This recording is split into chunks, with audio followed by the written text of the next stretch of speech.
Welcome to WFUV Sports' NBA free agency special.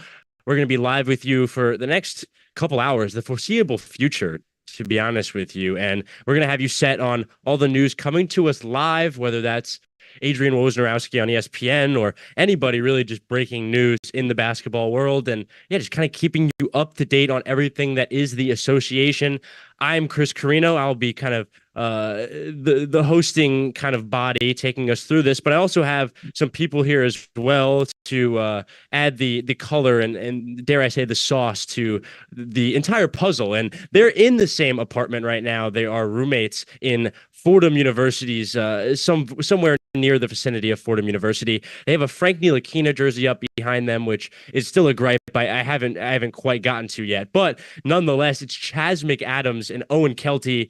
Guys, just first I'll start with Chaz, just kind of a general feeling of right now of this time of NBA free agency and just a general feeling of how you're doing today. No, I feel great, man. It was a little lazy Sunday here at the apartment. Just getting some internal stuff done, making sure our floors are flat and not curvy. I like that opening metaphor because there's quite literally nothing. I don't take my puzzles without sauce in them. So like I really like that And was I'm a no golden. sauce guy, Chaz. So I think Oh, that's why we balance each other so I well. forgot that about you. You are a no sauce And guy. we balance. We were like yin and yang. Nonetheless, You're Mr. Buttered Noodles, my bro. Monmouth County brother Owen Kelty. How are you? I'm doing good. I'm a little nervous. Isaiah Hartenstein, big free agent for the Knicks. He'll be announcing where he's going pretty soon. So I know it's a lot different for Celtics fans. And I know Nets fans really have nothing to look forward to at all, except for a 2031 first round pick, maybe. But we got the Frank Ntilikina jersey here. Shout out, former draft bust, but absolute French legend. We drafted another French guy a couple of days ago. So hopefully he's not as bad as Frank Ntilikina, but got to honor him. I think he's in China now. Just doing great. A little nervous for free agency, but it's going to be a great show. Yeah, from the point of view in Nets world here in Monmouth, New Jersey, in Marlborough, New Jersey, yeah, we've had the fun and the excitement in July and June. I don't know if you guys remember a few years ago, we I do remember that, actually. Signed Kevin Durant and Kyrie Irving. And then we saw what happened. So I'm not going to say that I'm hoping anything toward the future, toward your organization and the team you root for, but I'm just saying, the history tends to repeat itself sometimes. Nonetheless, as I say it for the second time, we are getting into kind of the weaning hours here of free agency, about to start at 6 o'clock. Obviously, Owen kind of started us off here. The Knicks have this Isaiah Hartenstein sort of situation as the focus right now in their world. They've done a good job with OG Anunoby re-signing that contract, and obviously the Mikal Bridges deal, putting themselves in a good position right now. Isaiah Hartenstein is or isn't a part of that picture. We'll see probably in the next 20 or 30 minutes. But other news that's kind of happened today, we saw it earlier today. There was a lot of noise in the restricted free agency world earlier this week. Nicholas Claxton signed a 4-year, $100 million deal with the Nets, returning and spending more time in black and white. And then throughout the rest of the week, we saw other stars and other role players do the same thing, with today culminating an Obi Toppin deal in Indiana that I want to get some opinions from the Knicks perspective down there in the Bronx. Owen, looking at Obi Toppin, you saw him last year, obviously, in the playoffs when he eliminated you. You see how he played. It was definitely a That's heightened. nasty. That's No, it's nasty. not. Let me Obi continue. Toppin Can did I not. continue? It was just, it was bad word choice. I wasn't even necessarily trying to dig a hole for the Knicks, but seeing how he played as a whole last year, obviously a step up from what you saw in blue and orange at the Garden. Now seeing the deal he got, is that a point of maybe frustration for you as a Knick fan, or more kind of just excitement that he can get a deal like that? I'm happy for him. It's happy for all the other guys that have been traded away. Quentin Grimes going to Dallas and IQ getting that contract with the Raptors. But I'm happy for Obi. I still think it was never going to work out here. He's not a Tibbs type of player. He plays absolutely zero defense. And I mean, he's getting what, $15 million a year. I think that's a little much. I don't know if he'll ever transform into the lottery pick that he was. So I'm happy he got it. We traded him for 2 second-round picks, which isn't a lot. He showed signs of being a good player, but there's not really anything that he's shown this far that he's like really good at. I mean, he hasn't shown that he can consistently finish at the rim, and his shot hasn't been as good. His 3-point percentage did go up this year. He was a better 3-point shooter, but I'm happy to see him get that contract, and he would have never gotten that with the Knicks. So I'm happy for him, but it would have never worked out with the Knicks. So I don't think that's as much of a gripe that I have that he was traded. Yeah, and kind of flipping the script almost in the opposite world for the Knicks, the OG Anunoby deal, which I mentioned previously, that's a deal, at least in my mind, in theory, you have to get done. When you're in the world the Knicks are now, where you're a contending team with a lot of people on your books and the waning fear of that eventual Jalen Brunson deal in the next couple of years. But when you have this kind of environment around you, you need to take advantage of when your players are hitting free agency, because that, from their perspective, you could offer them the most money. And from your perspective, you can pay these guys. When it comes to salary cap and things of that nature, it is way easier. And with the rules, it is way more accessible to sign your own players and re-sign guys instead of just going out and getting unrestricted free agents. So getting a guy like OG Anunoby to continue to stay on your books is super important. When you go into the details of the deal, you see how much money he's making. You see maybe the personal interests that are involved in a deal like this when it comes to OG Anunoby's agent and his father being the representative of the Knicks who's doing this deal. Almost every Knicks player at this point, they're represented by Sam Rose. True. But when you look at the details of how much he's getting paid, and maybe there's some interest involved here that maybe aren't necessarily in the Knicks' favor, does this, from a Knicks perspective, worry any Knicks fan at all? I'm going to take it from Chaz's perspective here. Would this worry you as a Knicks fan, or even just looking from the Knicks perspective? No, I don't think so. I think what the path that the Knicks have been on so far is something that I didn't exactly expect. I mean, grabbing McHale and OG is something that I never thought was going to be in the cards for them, because I thought they were going to prioritize Hartenstein, because if somehow Mitch has another year under contract, but Hartenstein was always going to ask for more money, and I think Mitch is a little bit overrated as a traditional post defender and a post player, period. He can't really create a lot of his own offense.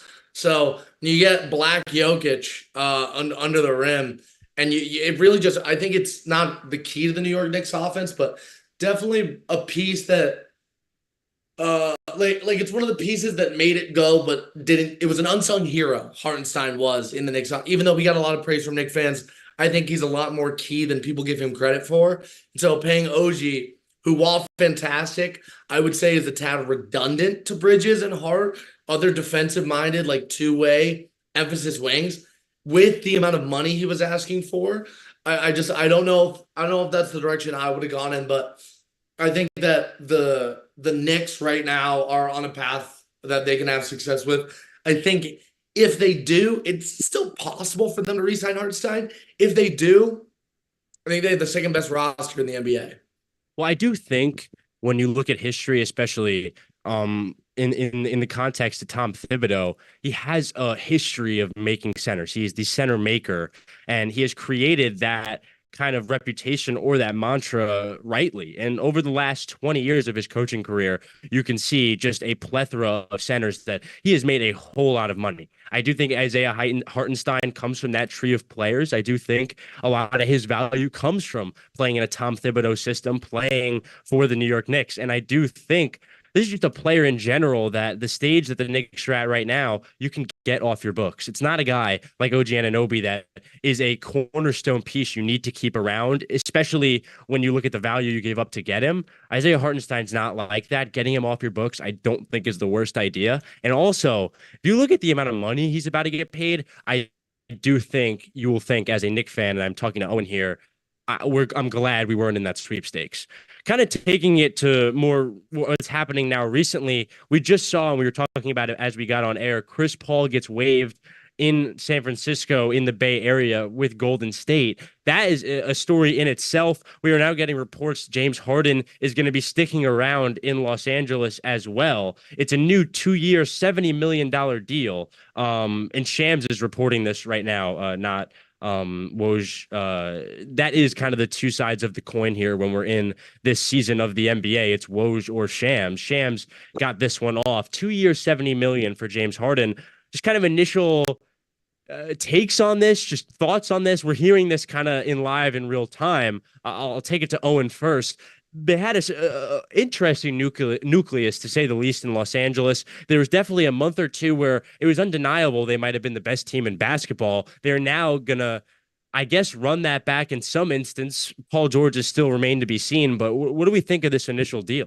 I mean, this is James Harden of 2024, not James Harden of 2018. $35 million a year is an unbelievable amount for a guy who is not at all what he used to be. I mean, that's an insane amount of money. And that core, it's looking like Paul George is 100% gone. Whether or not he goes out to the Warriors or down to Philly remains to be seen. But I don't really like that contract from him. It seems like Russell Westbrook also is going to stay. So they're running back a core of an injured Kawhi Leonard, Russell Westbrook, who at this point has no athleticism, has not been what he's been, and James Harden for $35 million a year. I mean, what other play? Like, that's not a team that's going to be going far at all.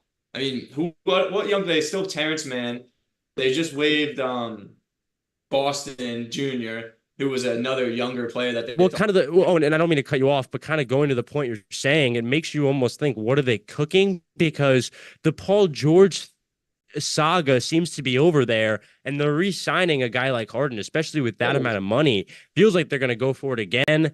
That could be a overconfidence in Kawhi Leonard when he's healthy, which is totally fair. We've seen that guy take a mediocre roster to a championship before. Not mediocre, but a less than championship roster to a championship. Now, maybe are they trying to do that? Or possibly are they going to get a guy like Hartenstein, get maybe 2 or 3 other pieces to kind of compensate for the Paul George missing and try and contend again? Maybe that's what they're doing. I don't know. That's kind of immediately where my mind goes. Chaz, where does your mind go? I think it's always going to be win now. At LAC, there's not really a world I see where they have Kawhi. I think the leaving of Paul George, keeping Terrence Mann, waiving BJ Boston, it's all, I don't know if they're as contradictory as they seem. I think being in the era of player development, the end of the Paul George era is probably due to Paul George. You know what I mean? Yeah, like, it's very profound of you. Yes, Chaz. Like being like, I want out of here, rather than the team not fighting enough for him.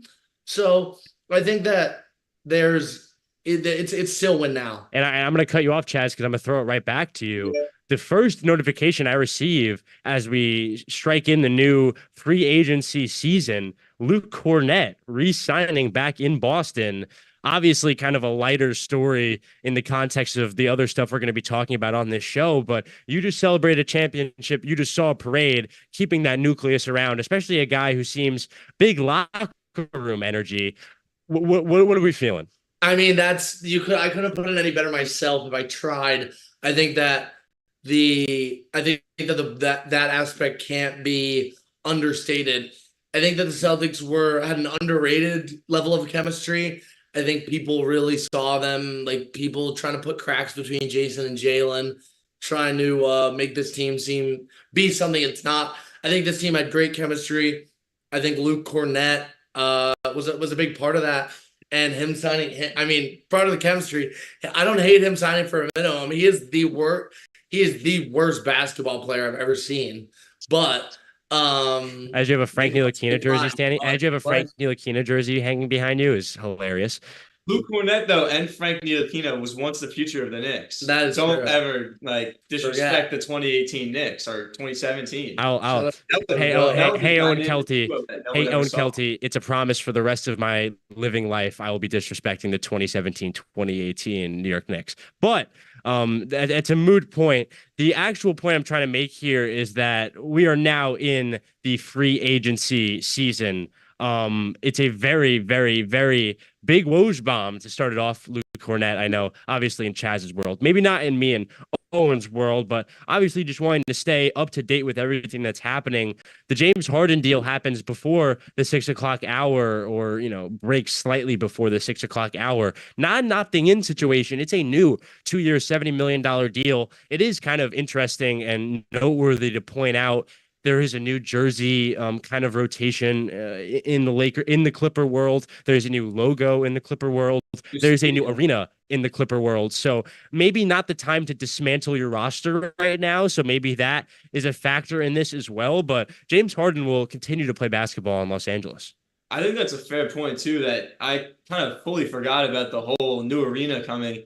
They need stars to stay there if they're trying to still pull people away from the Lakers. And James Harden's not the name he used to be, but you at least have him and Kawhi still there. I think it's a good point from you, though.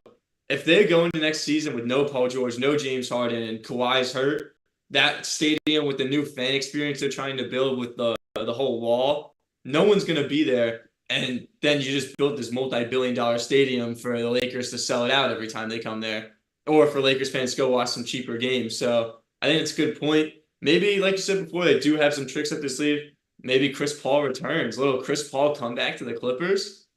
Yeah, I do think a reunion would fit that nucleus well, especially they tend to have second unit trouble. And it feels like Chris Paul is going to be a guy in free agency that's going to fill a second kind of unit role where they need a general, they need someone to patrol younger guys, and Chris Paul has done that in multiple places now, so he will fit a role somewhere most definitely. But also kind of looking at other stuff that's coming out as we're literally talking, Kevin Love, 2-year deal in Miami, opts out of his deal, which I originally kind of scoffed at in the moment because Russell Westbrook opts into his deal in LA with the Clippers and Kevin Love opted out of his larger deal, kind of put the conversation in my head, who's more valuable to their team? I think personally it's Russell Westbrook, but Kevin Love now getting a different and new deal for 2 years in Miami. Any real thoughts on that, or is that one just kind of a duller point on a more exciting cake that is free agency? I like the move. I think the Heat always need shooters at the 4 and 5. That's their biggest struggle. The outside shooting as you make your way through their front court. I think 2 years, $8 million is a steal for K Love. He's a great veteran presence, knows how to win a championship, and I think he fits Heat culture really well with his tenacity on the glass. So I think it's a great move. Him and Riley seem to have a great relationship. So I don't hate any moves of it. I think it's a good one. But again, like, you're just keeping the guys you need to keep. And Miami, one of the bigger question marks in the NBA right now, when you just think about what does that roster look like on opening night? What does that roster look like on Christmas Day? What does that roster look like come playoff time? We really don't know any answer to all three of those questions, but right now, obviously, it seems Jimmy Butler may be on the way out in some fashion, kind of an unknown, at least identity in Miami right now that I'm assuming is going to get spearheaded by the jersey that's behind me, Tyler Hero, and another guy from Kentucky, Bam Adebayo. Looking at the rest of just kind of the guys on the board, we've obviously tiptoed around him a few times, Paul George, but kind of taking it to you guys in the Bronx, is there anywhere that is just an obvious place or destination that Paul George could really flourish next year?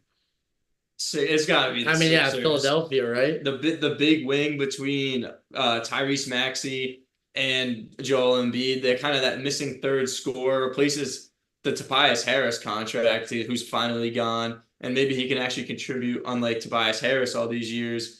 But I think the Sixers are the obvious spot. I know the Warriors were trying to trade for him for a while, but I don't think they have the cap space now to sign him. It would have had to be a sign and trade, which I think the period for that is done. So I think Sixers is going to be the obvious answer for Paul George. Sixers definitely feels like a right fit for him. It feels like Philadelphia really can't get the wing position right. They did get it right when it came to Jimmy Butler, and then, of course, they let him leave and let him walk out the door in favor of Tobias Harris, which, in hindsight, obviously not the best move, and kind of in real time, if I can remember, not really the best move either. But kind of looking at Paul George's career in Los Angeles, looking at his time in Clipperland, they give up so much to get him. They give up a insanely large draft pick haul, and they give up Shai Gilgeous-Alexander, a guy who for, I would say, 3 to 4 months this year was in the MVP conversation, kind of looking at the value that was tied to him through that deal. And now that it's seemingly over, any just general thoughts on the tenure in Los Angeles for Paul George? A failure. Yeah, like no two ways about it. If you don't win a championship with that loaded roster, you failed, and the injury woes to Kawhi and some question marks at the 5 and 1 spots. I really don't care. I have no sympathy for the LA Clippers because they came in the bubble white hot. They came in wanting to like take names and say like they were LA's team now, blah blah blah. Lakers end up winning the championship. You know what I mean? Unfortunate. So there's a definite sense that Paul George pulling the chute so quickly after that. I mean, only on that brand new contract after coming out of 2019, an MVP caliber year in Oklahoma City. It's pretty brutal to be an LA Clipper fan. I don't think the window is closed, but I didn't see them winning with Paul George. I really don't know if they could win without him. And in that Western Conference. I love that point you make at the end there, Chaz. I don't know. I do think, obviously, without health, if we were on 2K on my GM and we turned injuries off, this is a championship roster, no doubt. Looking at what they had last year, but without it now, what is it? That is the big question for Los Angeles going into next season. But another guy in a similar vein, I wouldn't say to Paul George's caliber, but probably in a similar conversation, Klay Thompson. Reports come out he will have discussions with Mavericks, Lakers, Clippers, and 76ers in the opening hours here of free agency. That isn't totally the truth. I'm sure he has been talking to all of those teams for the last week or two. Now we are in officially free agency. It's noteworthy and apparent to say and to think when reading that tweet, the Warriors aren't one of the teams listed there. It seems that the Klay Thompson era is over in Golden State, but now kind of looking toward the future for Klay Thompson, those teams are very interesting kind of places for him. I think for a lot of the similar kind of reasons that you guys went on about Paul George in Philadelphia, it would be a lot of the same ones for Klay Thompson. I do think he's a different player, but when you talk about filling a wing role in Philadelphia, he does a similar job. And then other places as well, Los Angeles, they're looking for players that in general just have playoff experience and kind of have an even head in major and clutch situations. Klay Thompson fits that role. That's another place it could be interesting. Just kind of looking at his situation toward the future, where do you guys think that he could have an interesting fit? And also, where do you think he could maybe get the most money in a kind of market like this? I think I would say Orlando because they're big shoppers at the deadline. I don't know if he's one of Sam Presti on Oklahoma City's many targets this free agency. I don't know if I see that for him. Charlotte has also been on the front of a lot of people's minds as a big spender this time of year, trying to make something happen with the draft picks they got, as well as LaMelo Ball coming back. I think that the best fit for him, though, is pretty obvious. I think Klay wants more rings. I think he's always going to be able to get paid. And I think in any buyer's market, Klay Thompson gets a max contract. But there's no world I don't really see him going to Dallas. I think if he's the one choosing where to go, I think that's definitely the spot for him, championship caliber. You could make the argument that they already have the elite shooter in Tim Hardaway, but he was a cancer to that culture. He got chipped out of there pretty quickly. And I think not only do they want championship experience that they can add with Kyrie, I think having someone that has Klay, while it's dipped, his defensive abilities is going to be huge for this Mavericks roster. So I think it'll be Dallas. I think he's going for money, though. I'm going to disagree here. He said rings. I think money, but either way, I think he ends up in Dallas. I think it's between the Lakers and the Mavericks, and the Lakers aren't going to be able to offer him that much money, especially after they give LeBron whatever money he's going to be asking for this offseason. I think Dallas can offer him the most money out of those 4 teams because the Sixers, if they go after Paul George, aren't going to have much cap space available, too, because they have to extend Tyrese Maxey. So I think out of all those teams, Dallas makes the most sense. He's going to be able to get the most money, and he can still contribute for a ring. And he's playing with Luka Doncic and Kyrie Irving. I mean, that's a big three there. I don't know if Clay's part of a big three anymore, but that's a good team to go to. And then the Clippers were listed there. I don't see him going to the Clippers. That seems too redundant with him and James Harden. Chris, can I say something? Angel, chime in. I feel like, as a Thunder fan, I should make my mark that Klay Thompson should come to Oklahoma City, because as a veteran, let me kind of frame it here. A guy, Klay Thompson, who has kind of broken your heart in many a fashion, including in Game 6 in Oklahoma City. Many years, you now find yourself, and let me finish, in a position kind of similar to that Warrior team where there is real championship aspirations kind of up for grabs. You would go to that guy for maybe help as an asset? Yes. Because expand. He may not be the same player, but he can still shoot. Shooting, I feel like never leaves anybody's ability. Let's say game, you go 0 for 10. You know what I mean? Well, that's why we still have a young. Angel? Pick it up, though. Angel, specifically from your perspective with the Thunder, is that a role that you guys kind of need to be filled? We can always go. You can never say no to shooting. And he can defend the guard position. And again, if he can be like that spot shooter in the corner when Shea's going hot and he has to pass the ball, people are gonna leave him open kind of situation. Like, I think he just fits that role, and especially since he has the experience in the playoffs when it comes to joining a young Thunder team who's up and coming and was just the first seed in the West. They can make noise together, in my opinion. Like, I know he's gonna want the money, he's gonna want the chase rings and stuff like that. But if you want to think like logically, I know you mentioned like Orlando. I don't think Dallas is a perfect fit for him just because of Kyrie and Luka going to take that away from him. I really think OKC can be a true like contender for him, even though he's not going to consider it. I want to think about it. What about you don't say no to Klay Thompson? Like you guys have shooting. Like Isaiah Joe's better. Well, here's my kind of. We can never say no to enough shooting. Here's my take on it. Here's here. I'm a 7-2 guy, another 20. They're the 28th best rebounding in the league. I'm about to agree with you. Let me just come in. I think in general in the NBA, you don't need to, in this kind of era that we're in, 2024, you don't need to go find. Everyone should be able to shoot, is what I'm trying to say. Right, well, that shouldn't be something you're trying. Like, you would be on the market for a good dribbler. You know what I mean? Like, that is kind of how I think the game is evolving to where that isn't even a point of interest. Like, obviously at a stage like Chet where you're 7'2", the shooting becomes valuable. But for somebody like Klay, that's almost a necessity when you kind of think about the future of the NBA. One of the best shooters of all time. I still think he's probably a top 10 shooter in the league. Klay Thompson? Top 10 You're talking about now or time? Oh, Klay Thompson is not a top 10 shooter in the league right now. I mean, like, he's still, I mean, yeah. That's a tough take. Like, he's not top 30, I don't think. Like, then why do I even care? Like, what and Chaz, I kind of agree. I think that's a similar sentiment to what I've been feeling during this conversation. I don't know where his value is, and especially a team. And I've been trying to transition this conversation the whole time. I'm gonna do it now. A team like Orlando, where they are in the most perfect situation they can be, paying especially a large amount to a guy like Klay Thompson. I don't know where you find that value and where you find the right to make a move like that.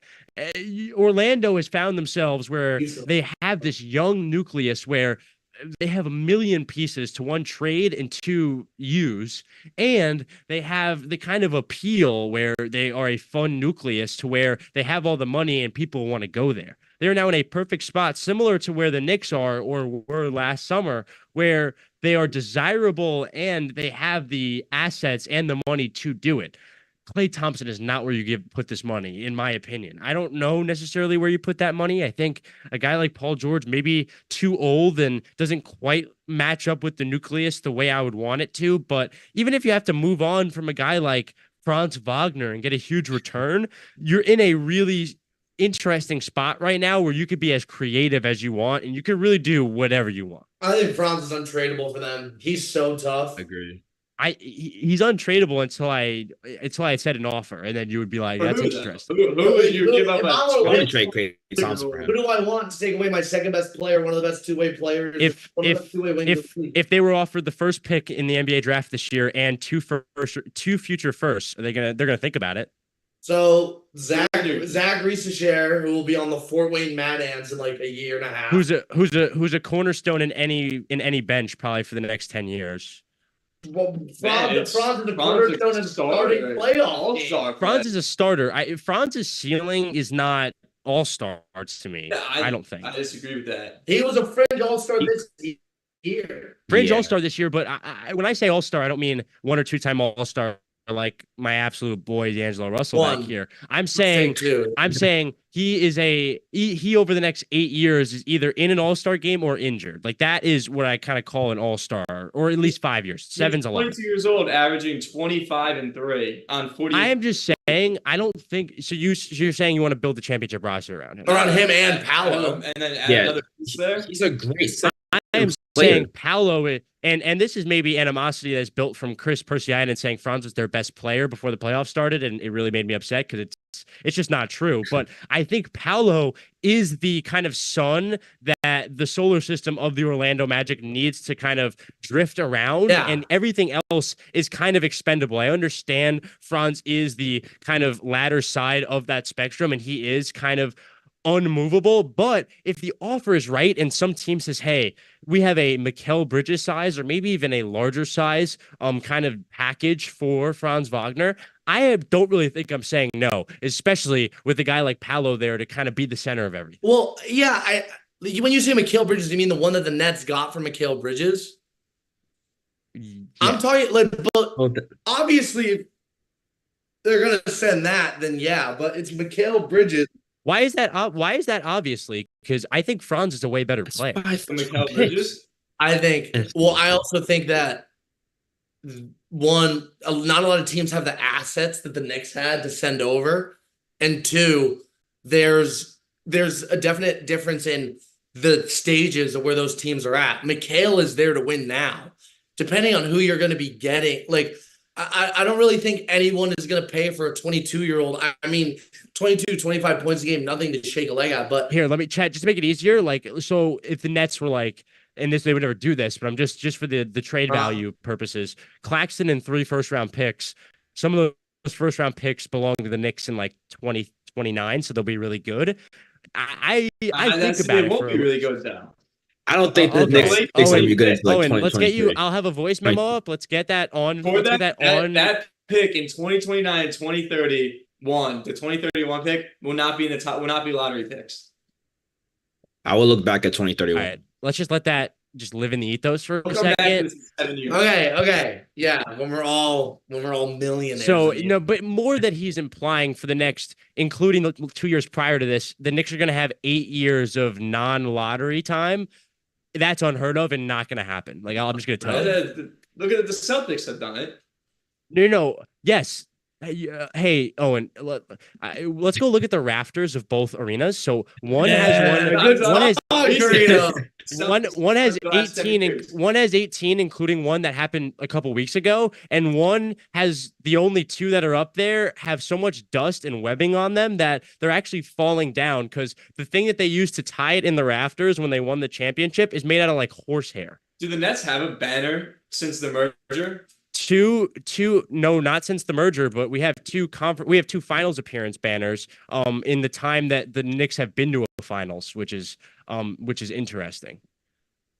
I mean, I mean, you guys are both losers at the end of the day. Yeah, that's kind of the general consensus here is that me and Owen are gonna if I started bragging about finals appearance banners, I think I would legally have to leave the 617. Like bro. That's unreal. But I get it. I mean, you're the only fan base you can really say that and be accurate. Lakers. Yeah. Oh, but yeah, those 2. Because I do think a finals appearance is nothing to shake a stick at. I think that's a pretty valuable thing to a franchise as he's not paying attention, but it's fine. Oh no, we're just looking at Twitter. We're looking at Twitter. Someone, yeah. Chris Hayes reported that the Bulls offered Andrew Wiggins and Chris Paul for Zach LaVine, and the Warriors said no, and then waived Chris Paul. So like that's a really interesting move on Wiggins and Chris Paul for who? LaVine? Zach LaVine. For Zach LaVine. I think Zach LaVine's really underrated. I don't think Warriors- I do that from the Bull perspective. Not a lot of people talk about Zach LaVine The anymore. Bulls offered it. The Bulls almost Yeah, offered but what- TSW. But from that perspective, Wiggins is not shown to be the same player on that he was on that finals run, and then you just waived Chris Paul. So why would they get Zach LaVine in return? I don't understand that. I mean, maybe like I don't know if LaVine has like a shopping list around the league. I don't know if he has that leg to stand on as a one-time All-Star. Is he? Is he even an All-Star? He's a good No. player. He's never played an All-Star game. Yeah. He's a good player. He's He's a one good of those play- players that's never gotten an All-Star because He's in that. He's tough. In Chicago, he's been very good. Leading them to almost making the playoffs multiple times. which Very injured. I know is kind of loser talk as well, but I like Zach LaVine a lot. I think you can't go wrong with an athletic 6'7" shooting guard that can shoot the three ball pretty reliably. And I do think that the in-depth Zach LaVine talk may be a sign of a lull in the free agency talk as well. Yeah, should we hit a break? We could. I just wanted to get final sentiments just on that in general, just kind of that trade offer and kind of the Chris Paul situation in general. So would we have done that from both perspectives? Obviously, I think from the Chicago's perspective, that is just out of the equation. I think from the Golden State perspective, that is definitely a trade I would look into. And then also kind of looking at locations for Chris Paul, we've kind of mentioned it, but just kind of final points on that and final predictions on that. I'll start. I think Brooklyn would be so interesting. Just kind of as a older veteran tutelage, you're going to get more money than you're going to get anywhere else. And also to kind of tutor a guy like Cam Thomas, who has shown potential when getting tutored from a guy like Kevin Durant, I think it could be interesting. And just in general, if the championship success isn't super important to him, I think Brooklyn is maybe his best option. So just kind of maybe predictions from you guys. Spurs or Knicks? For Chris Paul. Spurs is very Spurs interesting, is- especially when making that terrible decision of trading away Rob Dillingham. I think that is very Hey, the eighth graders might be really good in 7 years Deuce if they got Tatum. for him. Yeah, Deuce Tatum or Clyde Randall. they're already starting his plan. I'll make I don't know. I think I make that trade if I'm Golden State. I like LaVine a lot. Chris Paul's landing spot. I think San Antonio, like again, they're just desperate for a point guard. I don't know. I think Pop is not. I don't think Chris would want to even engage in those talks because of how criminally young that team is. But other than that, I don't hate New York for him. I don't hate Boston for him. Philly, him as a backup there. I mean, you I can't think Philly's really. actually a best choice. No one can't use Chris Paul. It's Chris Paul, bro. You know what I mean? I agree. It's Chris Yeah. Paul on vet minimums. Well, Like- exactly. I think at least a baseline in San Antonio, a master distributor and facilitator getting the ball to Wemby is Yeah, invaluable. but I think Pop wants to build a new point guard. Yeah, but I mean, Chris being there also helps that. Yeah. Chris Paul can help build the next point guard for San Antonio. Yeah, I don't know. Anyway, I don't think he'll want to go there. Is what I mean. I think he's definitely ring chasing much more Yeah. play. Obviously, I think Philly honestly is the best choice for him. Like, like Kyle Lowry was their backup point guard. I think if I'm Philly, I'd rather have Chris Paul as my backup point guard for him and Maxey. Kyle Lowry. Yeah, sure. Yeah, the storm and the thunderstorm behind me, I think, is the sign of kind of the times we're about to be into. I would say around in between 6:30 and 6:50, 7 o'clock. That'll be when a lot of this news is breaking and when a lot of the maybe more unpredictable moves are happening. So we could take a little break here. We find ourselves 6:26. Few moves have happened, but not a ton of moves post 6 o'clock. We'll take a little break from New Jersey and New York and where everybody is residing, and we will be right back with WFUV Sports.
back to WFUV Sports' NBA free agency special. I am Chris Carrino, joined by Angel Ducret. I'm joined by Owen Kelty. I'm joined by Chaz McAdams. The four of us going to be kind of tackling this pretty insane free agency time in the association.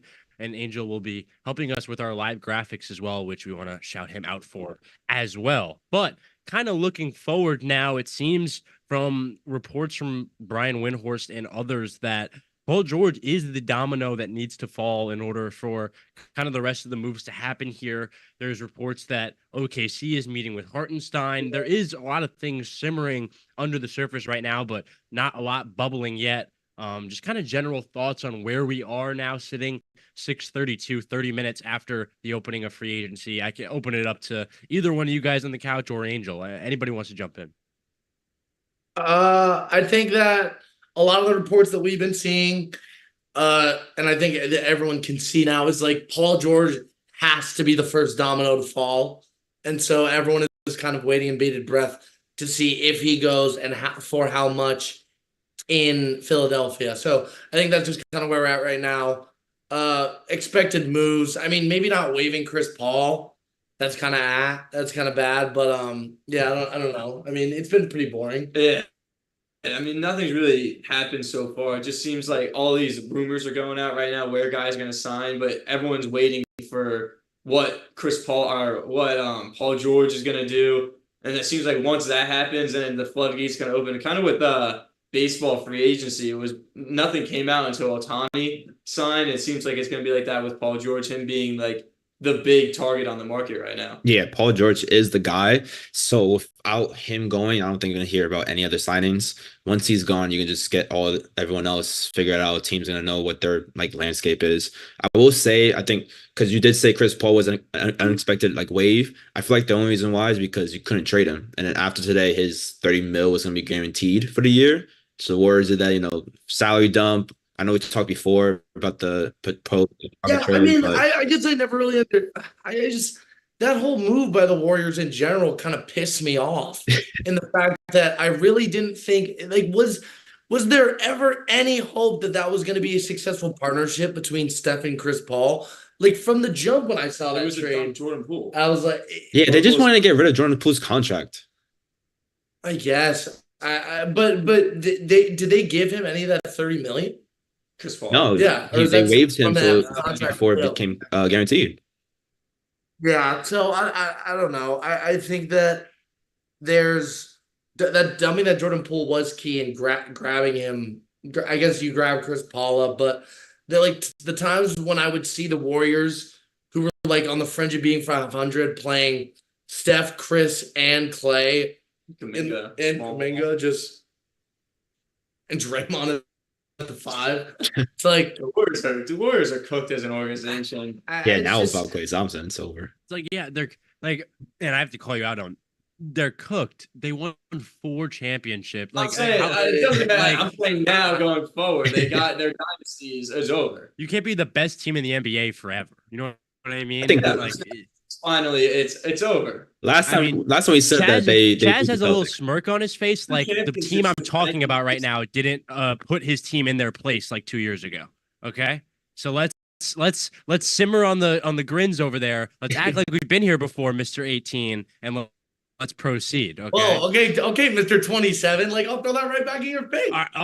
So we don't need to get the baseball right now. No, you want to talk about fandoms bragging about rings? Like, I know, like, I'm not saying you're wearing a marinara stained beater right now, but still, like, I've heard 27 rings before. Not as much as I thought. Like, that stereotype doesn't really exist as much as like the Met fan that's still crying about 2018 through angry tears. You know what the only thing you're gonna hear more from Yankee fans than 27? 28. Because 2009 is a long time ago. So I think similarly, and I'll tie this back to the NBA, Celtic fans felt a little abrasive to bragging about all the rings because it had been a while. When the Yankees win another one, 28. It's going to be all around 28. All around the country. And also, the Celtics have 2 championships since what? The 60s? So well, No, that's about That's that's crazy. about the least accurate NBA thing I think ever said on WFUV It was Sports three, page. three in the 80s. Please clip that. It was 3 in the 80s, and then Because in the statement he just said Larry Bird literally didn't exist. So but also to Owen's point, since Larry Bird, they only had one championship up until it was rough. so that is to Owen's point. Sorry, but time. was that more than the Nets and the Knicks and the Thunder combined? I think it was. Again, this was not the conversation we were having. I think it was. That's all I'm saying. Like, I'm just the king of ad hominem. Like, if you make an argument against the Celtics, I'll be like, well, let me reach you up. But back to where it was, because it started me defending the Warriors and kind of talking about Paul George. It feels like the 76er move almost is too obvious now. Wouldn't it be the most Los Angeles Laker thing of all time right now to just get Paul George? Yeah. Wouldn't that be just the most Laker thing ever? Yeah. Is that even possible though with the cap situation? I don't even think they can sign. I don't think it's possible. Doesn't that aspect of it, Owen, almost make it more of a Laker move? Like how would a they even do huge it? LeBron pay cut and Paul George goes there. Well, it's interesting If that that's why LeBron opted out. Hey, go take the vet, man. I was just about to say, fascinating that report comes out today. Fascinating. I'll jump off the Verrazano. Fascinating from LeBron's point of view. And I appreciate you kind of transitioning it there, Chaz, because it was something I wanted to talk about. LeBron is in a category like a lot of other great players in the league where they make a lot of money, and they make a lot of money in a lot of different ways. And maybe now this LeBron move to take the veteran minimum or whatever he's going to be getting paid in order to have a better team around him. Maybe now this will become a trend amongst the better players in the NBA, especially post Supermax deals. In my head, especially if Jaylen Brown is a really long-term Boston situation, when that deal's over, he had made all the money. He just made a third of $1 billion. Maybe when Boston's in a situation similar to the Lakers, they're a fringe championship team. They need him to make the cut.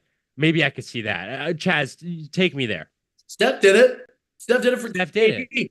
Not as drastically as LeBron did. Yeah, to sign Paul George on just in general. That's just a terrible mix, though. It's such a Laker thing, but such a terrible mix, in my opinion. And the Lakers have no future, really. They're like kind of Max Christie just resigned. LeBron's old 80s. Lakers have no future. They have Anthony Davis on the roster. What? Max Christie did resign. Yeah, but you think once LeBron's gone, you're looking at that Lakers roster and like, man, this is a team that can compete. AD needs to play the 5.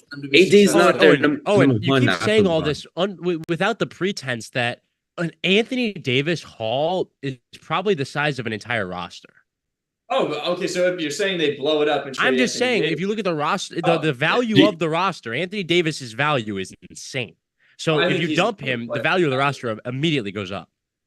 He's the only player with value on that roster. But that team was never built in a wholesome way that like a team as the Knicks has been built. That team had the young core before they had LeBron and traded for AD. So that's what you trade. And look where we are in New Orleans. And who'd you rather be, bro? And now they have Dejounte Murray. That's the constant. And sorry to cut you off, Angel, but that's the constant seesaw that the NBA in general has, where teams don't want to be in mediocrity. So you're either this fun young team with fun assets, or you're this top-heavy, star-filled team, and you kind of can be either one, and you can morph into one or the other. But being in the middle of that mediocrity, to what the Nets did this week, getting out of that, it feels like that maybe is what they're doing here in some way. And just in general, I think the Lakers will never be in that middle. They'll never be in that mediocrity. It will be a fun young team with a bunch of fun, envious assets, or, players that make the rest of the league envious, or they will be this star-studded, as Jeff Pearlman called it during the Kobe and Shaq era, 3-ring circus. And I do think when you dump off AD, or you somehow do something in that time where you could build something around AD, I just don't think the Lakers will ever be in a non-enticing position. I would disagree with that. I think there's going to be a point once LeBron retires that's not going to be a place that players are going to want to go. I mean, if you look at the post-Kobe era, Like before that little bit before LeBron got there, that was a place that kind of was just all young guys and Luke Walton coaching them. I mean, it wasn't anything special going on.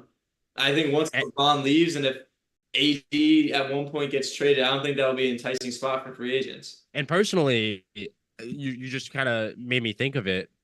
I don't think JJ Redick is the answer there. I think I'm so happy that's going to go really horribly. I think right now, maybe, but post LeBron, no. I think it's going to go horribly. I don't even think right now. I think for you to think that he will be there post LeBron is like honestly pretty confident of you. I would want JJ Redick as a coach of a really young roster. Why? That is not because I'd rather have him because his experience is with his experience prior to this is with fourth graders, so it'll be closer. What's the? I think so. Yeah. What's the correlation? 31 picks. They're eighth graders, so he might have coached them 4 years ago. He has great. That the Nets should hire JJ Redick because his insight on the 2030 and 2031 draft is probably unreal. Right? The Nets might have a super team by then. Maybe the Nets will have a conference finals appearance. If I thought Mikal Bridges to the Knicks was kind of a nightmare scenario for me, JJ Redick coaching the Nets is definitely up there for me. But kind of shifting here a little bit, we're looking at the board. Paul George is the name that is kind of the pearl of the crown that is this free agency. But then you look at the rest of the board, and I kind of just want to get both of your impressions and all three of your impressions on this. I'll start with Angel. What is the name aside from Paul George that is sticking out for you? A name. The second domino, if we were to use Chaz's analogy off the air, what is the second domino to fall post Paul George? Post Paul George, if we talked about Klay Thompson, we talked a little bit about Paul George. Honestly, DeMar DeRozan, I think he's a sneaky pick that if he doesn't go back to Chicago, he's a player that can help a team as a third, fourth option. You know he's reliable when it comes to the mid-range. You know he's reliable to score. And I think any playoff team or any championship team should seriously consider him. Now, does DeMar take a pay cut to join the team to win? That's another question. Or does he want the money? But you kind of just saw in Chicago how he was almost wasting his playing time and his potential. So I kind of want to see him on a good team now. I think he can really make noise on a good team. Yeah, I think DeMar's very interesting.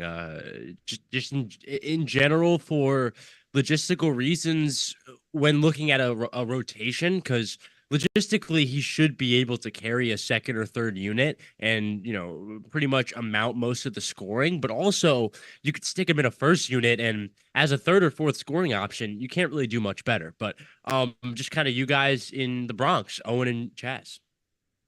I'm going to go with Isaiah Hartenstein. He's the top center on the market right now with a lot of center needy teams. You look at the Knicks wanting to bring him back, but they can only offer him the 4-year, $72 million contract. And then they look at the Thunder, the Magic, all these teams around the league. He's definitely the best center on the board right now, and they can offer him a lot more money. So I think the second Paul George signs, it'll be interesting to see where he goes because he's going to command, I think, more money than Nick Claxton got from that Nets extension. I think Isaiah Hartenstein is better than him and will get more money on an open market. But it'll be interesting to see whether or not he sacrifices that money to come back with this Knicks team or he gets that bag from OKC, it seems like. Because Shams was reporting that he's in OKC right now meeting with the team, which is never a good sign for the Knicks that he's in OKC right now, making it seem like the second Paul George signs, we're going to see that OKC report that Isaiah Hartenstein's going there, and it's going to be pretty upsetting for me, but I think he's that next domino to fall. Before you go, Chaz, in general, saying Nicholas Claxton isn't as good as Isaiah Hartenstein is blasphemy. I think as we sit a year from now in the same position, it will look even more ignorant, especially after 82 games without Tom Thibodeau.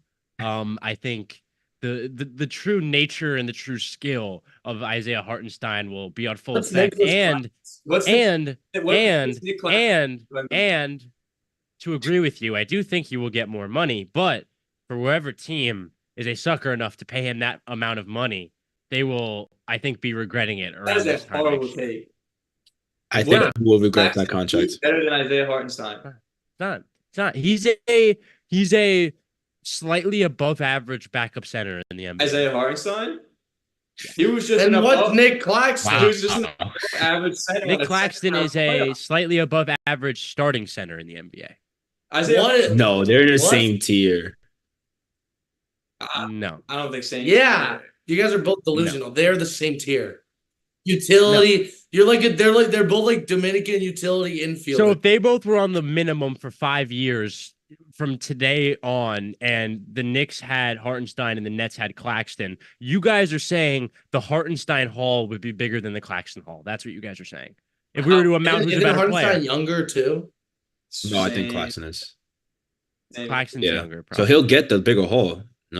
No doubt. Yeah, so then Claxton, think that's. guess, but I That's think 'cause I think it's honestly just you guys trying to wind me up to say that a haul for Isaiah Hartenstein would be bigger than Nicholas I Claxton. think you're just But- delusional, bro. Did you watch that? Dude, Hartenstein's a beast. You have one player. Hartenstein's a beast. Hartenstein's a I know you beast. gotta- Again, I think you guys watched and took too much value in the 20 or 30 games that he really played well last season.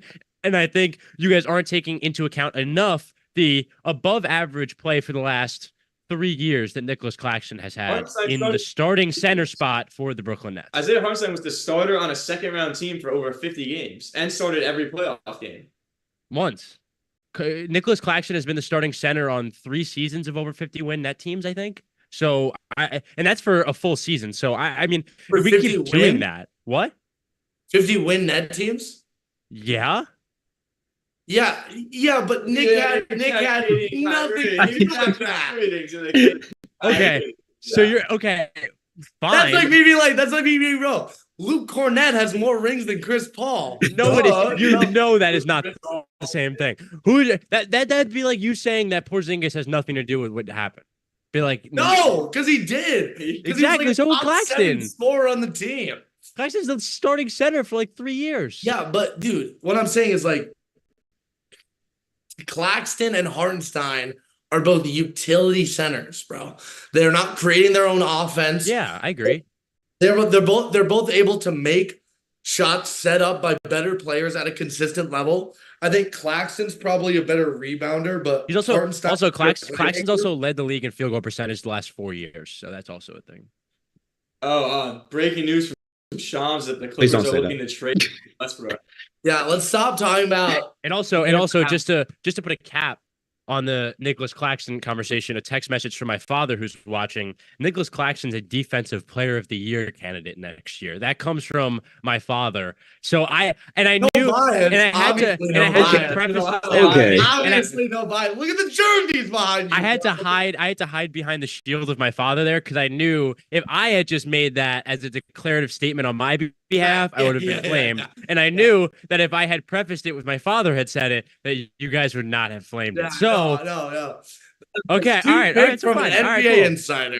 Because the energy was there before, but now that there's another element, the energy seemingly isn't there Okay. anymore. But it's fine. It's fine. It's fine. Defensive It's player of the year fine. candidate. So then you're putting Mitchell Robinson's like in the top 5. Stop. No, stop. That's not what that means. I think Claxton might be closer to Mitch than he is to Hartenstein. What? Mitch is better than Mitch is better than Mitch is better than Hartenstein. See, you guys are all out of whack. Yeah. This whole we could kind of recenter ourselves on the New York area center situation later, but for now, can you just repeat the Shams notification? when we're done? Clippers are actively working on the trade Russell Westbrook, and then Jake Fisher is reporting that the Nuggets are showing interest. Interesting. Ooh, I what's- will stop. love that. Angel, just kind of, as you know, the Thunder kind of perspective here, what would that package you think look like for your former point guard? For Westbrook, you're not getting much as a Clipper. Yeah, because you It's might not a first rounder. It's definitely not. you're getting second round picks. And that hurts to say, but for Westbrook, I mean, he's still a good point guard to lead like a second unit, but I don't even think you get a player from that kind of deal. Like, especially if the Nuggets are interested, I don't see what the Nuggets can give the Clippers for Westbrook. But that would be an amazing team, in my opinion, for Westbrook to lead that bench. I'm actually excited for that. If Reggie Jackson that happens, leave? Reggie Jackson just got traded, right? that is So true. There's They traded him to what was it, Charlotte or something? There's a need there that needs to be fulfilled for sure. And I think Russell Westbrook, who we just talked about, opting into that deal in Los Angeles, kind of shown over the last 5 or 6 years of his career, kind of just a guy that wants to play basketball. You obviously always want to compete, but when you go somewhere like Washington, Westbrook, come on. when you go to all of these places in general, kind of without a second thought, it just shows kind of a passion for the game and also a longevity for the game that he'll probably be around for a while. And if he has years like he did last year, he will continue to be picking up NBA contracts. But looking forward, we've talked about Hartenstein, talked about DeMar DeRozan, and of course, we've talked about the star of this free agency class, Paul George. It's kind of interesting as we transition from restricted to unrestricted free agency time. It seems like it is as hard now in the NBA to leave your team and go somewhere else on your own will than ever. It seems like the restricted free agency process and new CBA rules just make teams have just such an advantage over these players when it comes to them actually leaving. I would just like to get general thoughts on that as a concept, and then kind of how that applies to some of the situations we're into now. I want to get all three of you here, but I'll start with Owen. I mean, it used to be you're just chucking money at anyone and then just like hoping it works. You kind of saw it with, not to bring up the Nets again, but when they brought in with KD, Kyrie, they brought in DeAndre Jordan. Like now, DeAndre Jordan is not getting added in that big three with the new CBA and stuff. You're just bringing in KD and Kyrie. So now in this new thing, a lot of teams have to be way more cautious about what money they're giving to other players, because with that first and second apron, you look at what the Suns have right now. Yusuf Nurkic is really hurting them in the cap space because of the contract he makes, and they gave that money to him when it really wouldn't have affected them that much. So I think that teams are a lot more cautious now of just throwing money maybe at mid-tier free agent players, and they're kind of looking at perfect roster building and getting first round picks and second round picks to fill out their roster instead of giving $15 million to a seventh man. Chaz? It's different because the cap is at an all-time high, and so money is always going to be relative to NBA contracts.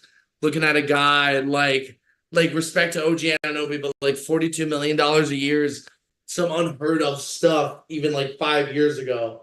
So I think that teams, it's a buyer's market depending on your situation, I think. But caution is definitely on the higher side than it was before. For sure. And I think in general, we even saw it with Brooklyn a few years ago when everything kind of fell apart at the end of the Kevin Garnett and Paul Pierce era. They had a lot of bad contracts on their books, or, didn't have a lot of bad contracts on their books and would take in bad contracts on their books in return for good players. So I think kind of that craftiness with the rules, we're going to see kind of as the rules change and as they evolve, and we're going to see kind of the whether you call it an exploitation or the quirks of those rules also kind of show and also be pronounced. So all of that needs to be evolved and come in and we'll see that as time goes on. Not still a ton of stuff happening when it comes to free agency. Oh, and I know you're on Twitter a bunch. Is there anything really going on in the current moment, or is everything still kind of at a stalemate? I mean, it's looking like the Clippers and PJ Tucker are looking to trade him too, but he hasn't played in 2 years? Right. Yeah. He's someone that would be added to a Westbrook trade. PJ Tucker. It probably seemed like him and Westbrook for something. Clear salary. It kind of seems like the Clippers are trying to maybe open up some salary, but also they just signed James Harden, so maybe they're trying to open up more money to bring back Paul George. But is that still on the cards for them? I think they can, if they clear more money, they can bring back Paul George. But they also have after, but I think it's between the Sixers and the Clippers for Paul George. The Clippers also have Paul George's bird rights. So if anything, Clippers can pay Paul George more money than any team can offer him. They can offer him that extra year of whatever rate he wants. So I would say the Clippers are still going to be in the running as long as Paul George is still in the market.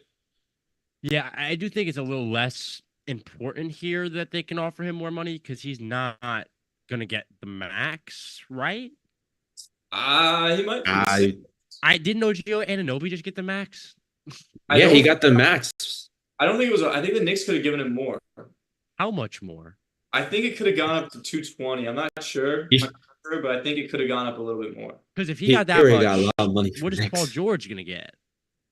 And honestly, that is kind of another way to explain the domino effect that Paul George kind of has, because in a lot of ways, Paul George is going to set the market value. He's going to set kind of the value for how much everyone costs and how much, The you know. the Clippers can offer him a 4-year, $221 million deal, but they won't offer more than the extension they gave Kawhi, which was 3 years, 154.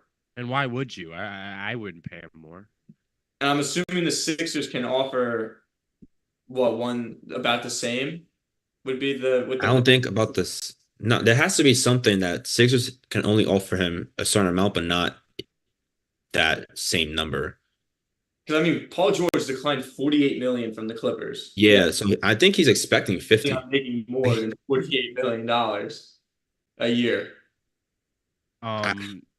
Yeah, no, I agree. And in general, I think the OG deal, more than any of the other deals that happen in the restricted free agent space or just the pre-free agent space, kind of puts the market value in limbo and kind of puts the market value kind of a questionable place. Agree. Yeah. Wait, what, Owen? I would say it's like interesting to see like when you look at all like even the Pascal Siakam max contract where it's a guy like Paul George, because in like the idea I should have said that. I should have said that. You're right. Yeah, like the idea of Paul George is a lot better than maybe the player of Paul George at this point. Is Right. kind of what we were talking about, like James Harden and Klay Thompson before.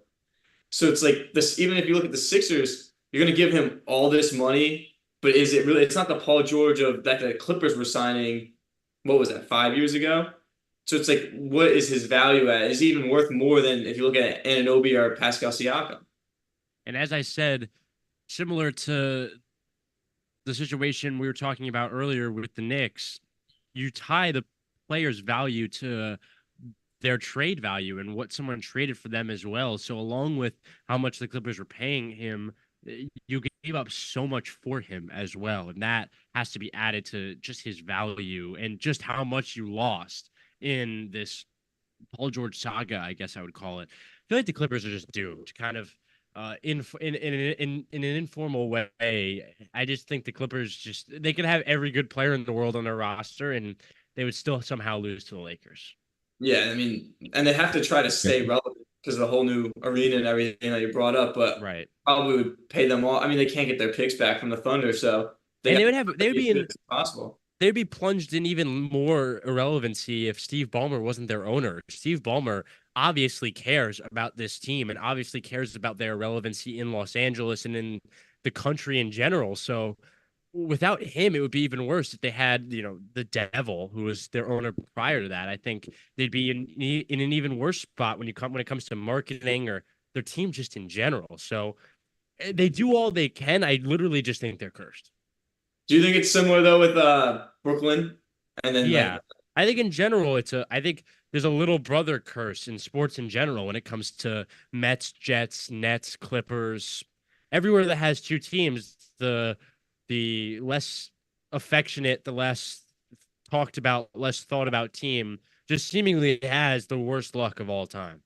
Yeah, the Clippers, like they put together a team that on paper every year was looking like it was going to be the finals favorite. And then every single year they had either Paul George or Kawhi Leonard suffer a season-ending injury. I mean, that is the worst luck ever.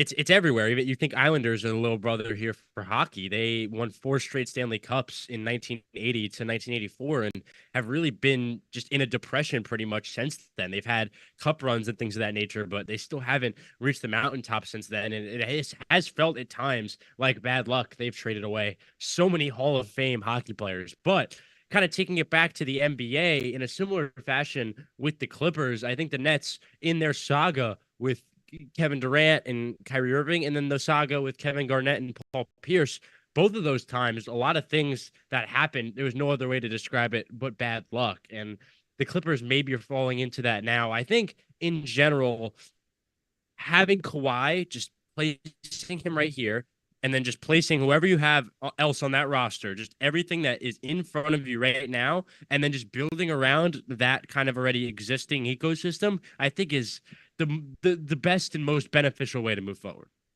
Yeah, letting Paul George walk it's got to be the move that they go towards. Maybe like a sign and trade. You think that's possible? Was the deadline for the sign and trade? I mean, I guess actually the Warriors are still trying to sign Yeah, and the trade. Warriors are doing something like that. So I think if you could sign and trade Paul George and try to get like maybe like a player, could you even get a first? Usually sign and trades don't include first, right? no, they. They do. They I don't do? know. It's Paul George. I think It's going to be interesting, to say the least, and it's going to be interesting to see how fast everything truly happens after this Paul George news comes out.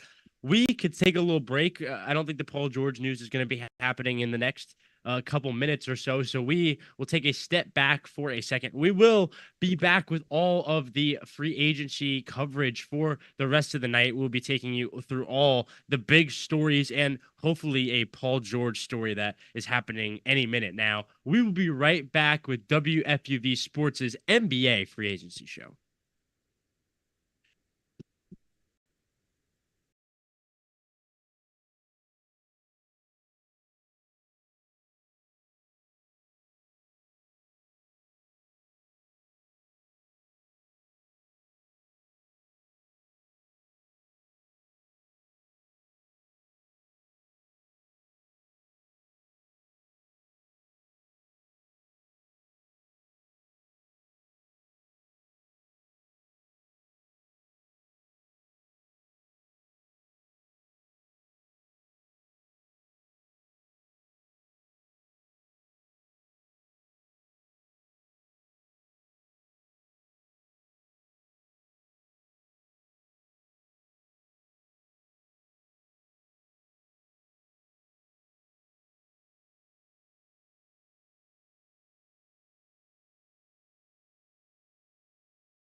Welcome back to WFUV Sports' NBA free agency bonanza, I would call it. Wow. Show is a little boring. I was trying to switch it up.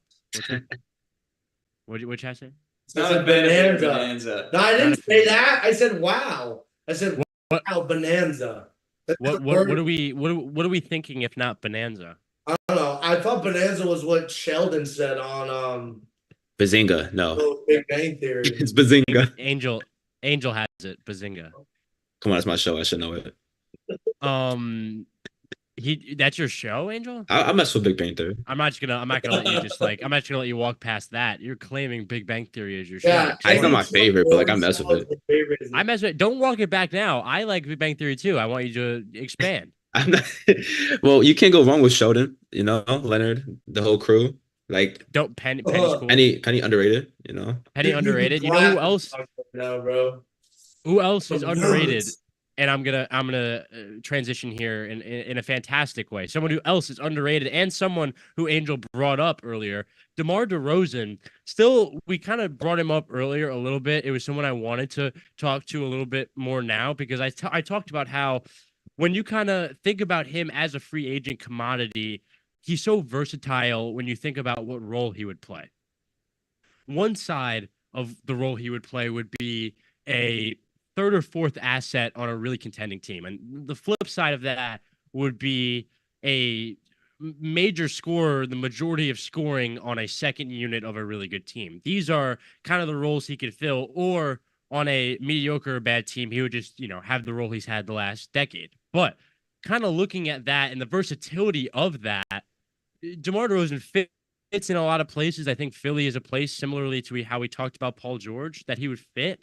But as I said earlier, think Los Angeles is a good fit for him. He's obviously proudly from the Compton area. I think a Laker partnership would be outstanding for DeMar DeRozan. I mean, once you like the money in there, I don't know if you're even able to make that work. But you think the Lakers, that wouldn't that be kind of redundant though if you're not running 80 at the center and with LeBron? I just think that they need a guy who is on the wing, which they don't have now, that can just go get a bucket, that can go get a bucket in isolation, more specifically, because a lot of the times when it comes to that Laker offense specifically, it is LeBron and Anthony Davis, and it is isolation ball, and it's a lot of that. DeMar DeRozan fits that a lot. It's hard to say. You don't know what the team will look like on the floor. They have a new head coach, but what they looked like last year, DeMar DeRozan playing in that Austin Reeves spot, it just seems like a similar player, but a lot better to me. Well, yeah. Yeah. I'm not gonna roast you over the coals for saying DeMar DeRozan is better than Austin Reeves, but is that the bar? You know what I mean? Like, it's DeMar DeRozan. Like, he is one of the best shooting guards of my lifetime. He is one of, and when I say lifetime, I mean like when I started watching basketball, so like since 2015, like one of the best shooting guards. He is a player that is always able to go out there and get buckets. Led the league in clutch points this year. I think Always He's definitely up there in the clutch. Always top 5 in clutch points. Yeah. A great player all around. And I think that the fact that we're talking about him being the third man is, I think it is almost a detriment to him, because the fact that he's going to be getting third man money at his age, he's only 33, if that, 32, 30, maybe even 31. I think Boogie Cousins is only 32. So Boogie Cousins is a different story. It's the guy that should be in the NBA, but yeah, the only deal we have missed since the last time we talked, Andre Drummond to Philly, which a report came out earlier today that they could have gotten him at the deadline this season for 3 second-round picks and decided against it. So smart move on Philadelphia's part. And kind of also looking at the rest of just Twitter, but just the NBA world in general, Klay Thompson report comes out. He's officially leaving Golden State, and that they'll somehow work out a sign and trade situation and they will get him to a team. Under that kind of pretense, the sign and trade kind of adds a whole other element to that, because one, it'll have a more obvious showing of his value more than the contract will, because you'll know how much the Warriors value him. But also, it now gets a return for Clay, which I don't really even think the Warriors were expecting. Yeah, I mean, I think he Thoughts also is from a big anybody? yeah. He's a big do right by the organization guy. I mean, he's been a Warrior forever. That basketball team gave him everything he is and everything he probably will be. I think his numbers retired there. He's going to the Hall because of them. And they have 4 rings due to him. So obvious give and take there. But getting something in return is huge for the Warriors. I love their young core. I think Podziemski is fantastic. Big Moses Moody guy. Kuminga is still considered young. Garden Knicks musing almost Garden Knicks muse in a New Jersey State basketball tournament. True story. But yeah, so there's a lot of there's a lot of variability that comes with the future of this Warriors team. How long is the leash you give Steph, and how long do you stop prioritizing this young talent for the Steph Curry's still an all-star, a fantastic player, and with the right help, a guy that will get you a deep playoff run. But I don't know how long, and I think giving away Clay, I don't know if that is a testament to it or refuting it. How long are they going to stop prioritizing Steph? I don't think his window's closed. I think running it back with Kuminga and Steph just kind of at the forefront is what, like, they have to do that in some way. Well, I think them not keeping Clay shows that they're still ready to win championships with Steph Curry at the helm. And yeah, and to that point, I feel like in past years, especially when the free agency of Klay Thompson rolls around, it's natural and regular for his name to be thrown around in the context of other teams. But a guy like Steph Curry, his whole career, it's never been a question where he's going to be playing basketball. So if this eventual era ends in Golden State and they do the right thing and get Steph somewhere where he can compete again, it would be interesting to see what that looks like. Because we honestly, if we're going to speak objectively, have no idea, because it never really has happened since he's been in the league in 2009. And Owen, I just in general, just going to get your takes on that and just the Golden State situation. I mean, Golden State in general, they can't get rid of Curry. Obviously, he's been there. He's the face of their franchise. But if they can get anything in return for Clay, maybe in like a couple seconds. We were talking about before how important second-round picks are now with the new cap space. You got to hit on those. And they do have some good young talent. I think they should, you can't get rid of Steph, but you always have to think about what the return would be for Steph Curry and if you really wanted to go in that blow it up young direction. But right now they're kind of in that area of a middle tier team that's mediocre. Like they'll be a play-in team, but do they have enough to ever push for the finals? So they're an interesting team. I never really understood them being in on Paul George. I mean, I guess that means they're still going all in for it. But if you want to look towards the future, trading Steph Curry would be the best option, but it's never going to happen. And you just brought up Paul George. Do we think now, sitting at an hour and 15 after this free agency starts, this says anything about maybe where Paul George is going, that nothing has come out yet? Well, I think with the Clippers just signed Kevin Porter Jr. to a 2-year deal. That would mean probably a Russ trade's close to being done. He was in Europe prior to that. Yeah. I guess he's not going to jail.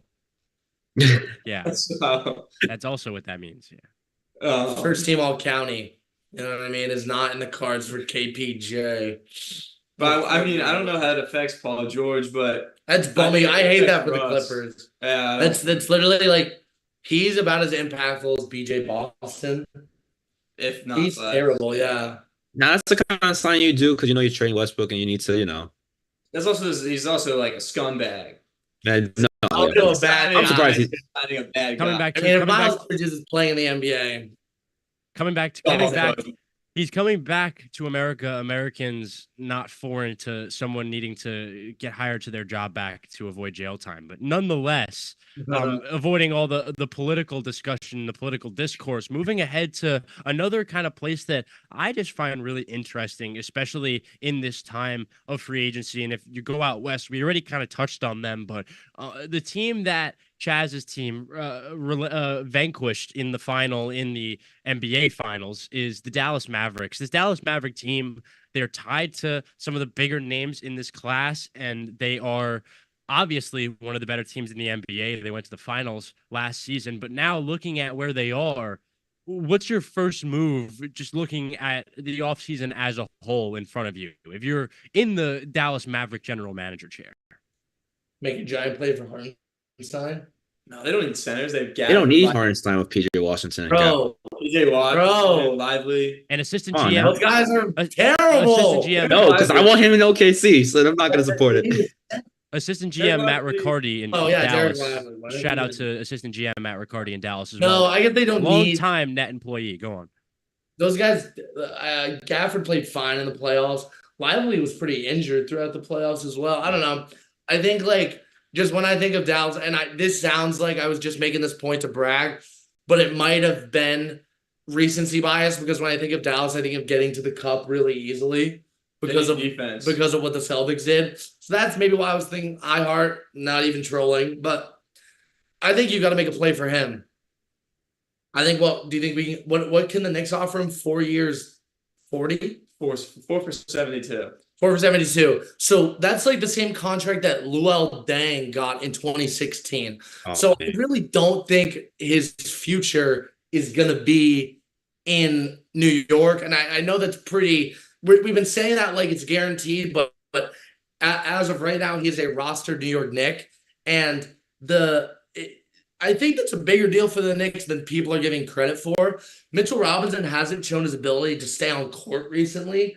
And if iHeart goes out, Jericho Sims. Hey, his contract got guaranteed today. Yeah, pulling 50s off of the rim while getting dunked on by Dante Exum is something I can definitely see in the future for the young man Jericho. So I don't really know if I think the Sixers or I think the Knicks are putting themselves in a very tough spot with these McHale and OG signings by leaving their man in the middle position pretty basically solely on the back of Mitchell Robinson's ability to stay healthy, which I wouldn't bet 2 quarters I had to rub together on that, let alone my franchise rim protection. Yeah, I do think that when Knicks fans look back at this time, the hindsight may invoke different feelings than they have right now. And I do think they have put themselves in a position where the Hartenstein re-signing is just kind of out of the question, Owen.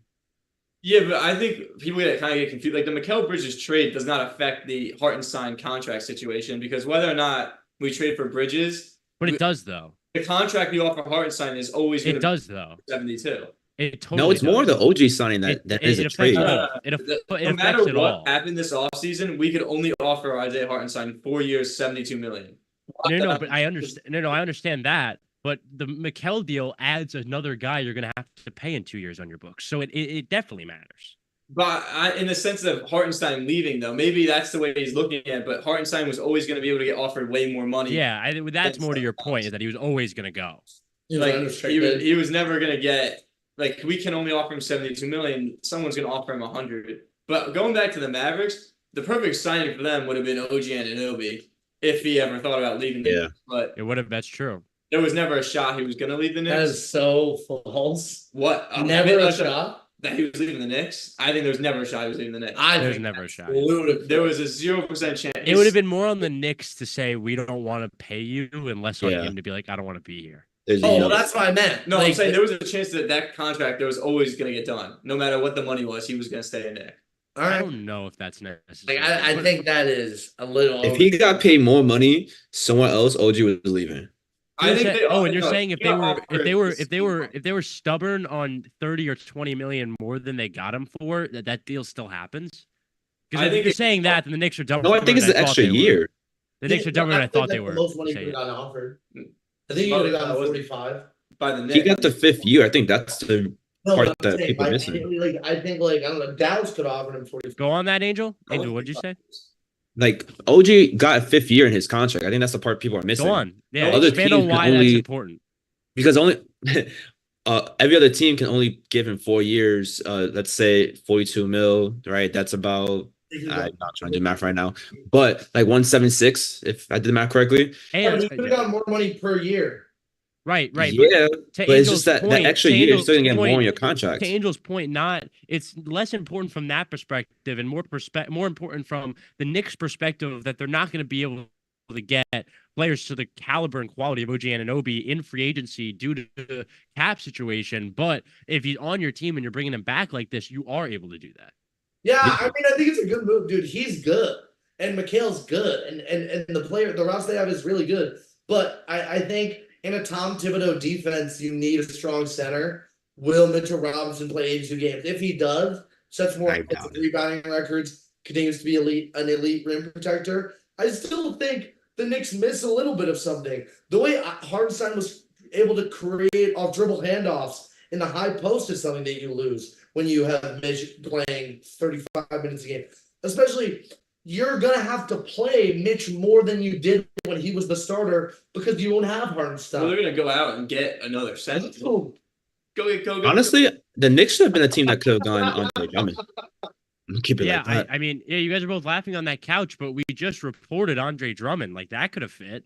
We were not for that much money, though. They wouldn't have been able to pay him that much because the cap. Now that's brings the Mikal Bridges trade into Philadelphia. They got paid what? That where the trade comes in. And we could and Owen, you're transitioning me well. Owen, you're transitioning me well, but I said we have a little bit of a lull here in the news, so I would like to talk about the Mikal Bridges trade and just everything that surrounds it. I think the important part and the important place to start when talking about this topic is that the Knicks and Nets haven't had a trade with each other since 1983. So when something like that lasts that long, there is usually a reason. And I think the initial feelings from Net fans is that reason. I think everybody was hurt. I think fans were upset that the Nets' best player was going to their fiercest rival. But I think, and maybe I'm on Nets Twitter too much, but as the information and the details got out of this deal more and more, it seemed like the Nets fandom did a bit of a 180 on it. And it really feels like the Nets fandom is kind of firmly behind their GM and their owner, which I think for the last 2 years, you couldn't really say, but it now feels, even when now it feels like the roster is the worst it's ever been, it feels like the trust and the confidence in the Net fandom is the most it's been in Sean Marks in a long time.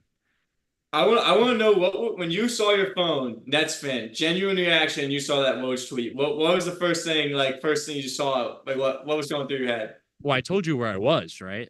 No, I don't think so. In the mall. Oh, the mall, yeah. No, I was 60 feet under Patrick Ewing's rafter. Or Patrick Ewing is a 33 number in Madison Square Garden. I was in Madison Square Garden when it happened. Why? Like, I got the trade notification. I'm looking up at Knicks championship banners. I was at Justin Timberlake. He is doing his new tour. Me and the DUI extravaganza. No, it's not Crazy. the DUI experience. But yeah, I went on a little.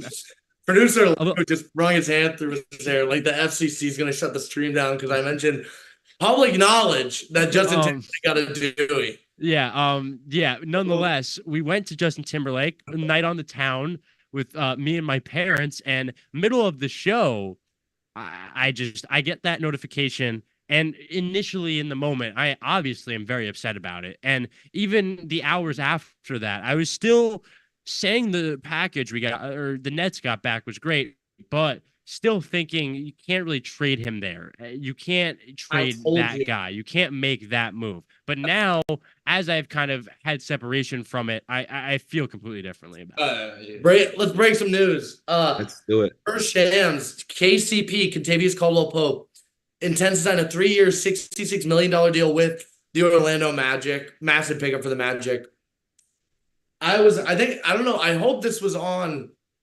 Were you on cams when I said this? I don't know. I heard you about that earlier. I said KCP. I think we were talking about when we were talking about the Nuggets.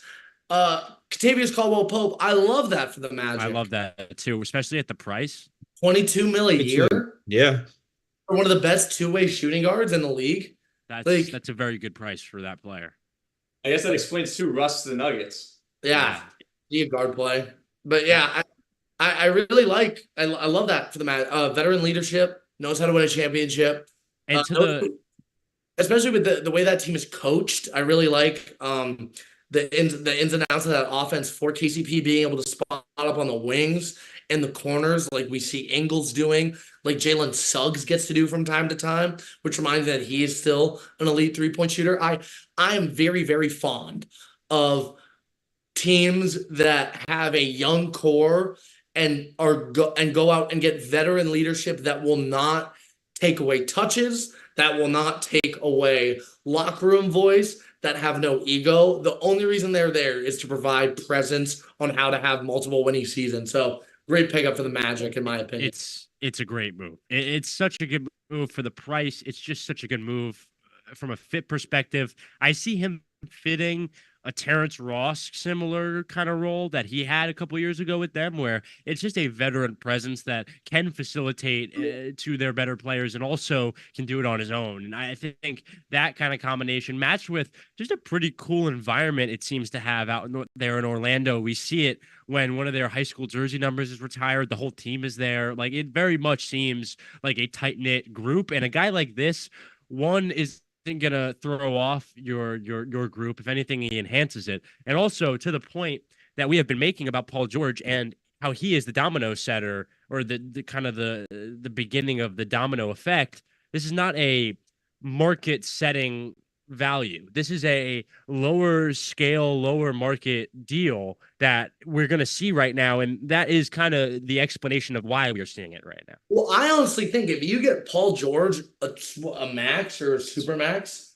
if Paul George gets a big contract from Philly, I think Orlando, or I think KCP's agent is able to shop that to Orlando, and KCP could have gotten $5 million more a year. I would still say that $27 million a year for KCP is fine. That's more than Jalen Brunson and Julius Randle. Yeah, I know, but he's making 22. Shut up, dude. Shut up. Brunson's contract was a steal. We were Owen, is he gonna what is that what the deal, is that what Jalen's deal is gonna look like in a couple years? I'm sure. I'm gonna tell you it's not. An extension this summer. I think he'll make the amount of total money in that deal, Owen, I think is about what he'll be making a year on that new contract. No, he's signing the extension this summer, and it's a huge pay cut.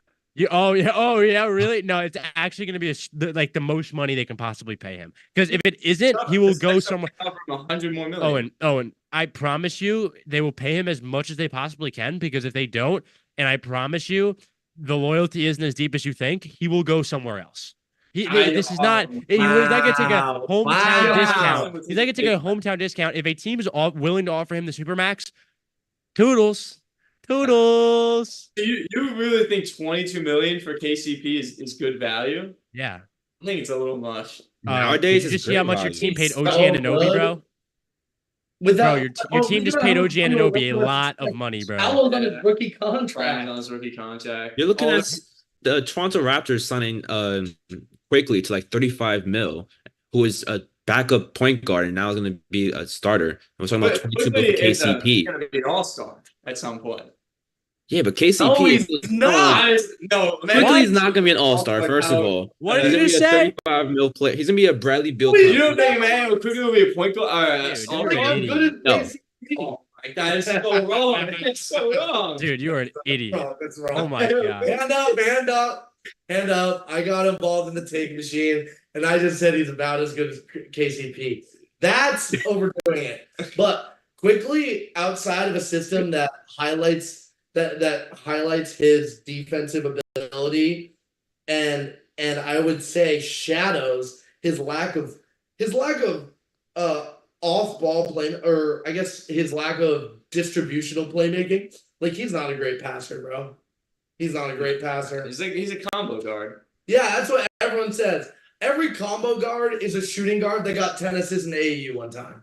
Like, Rob Dillingham got drafted this week. He's better than him right now.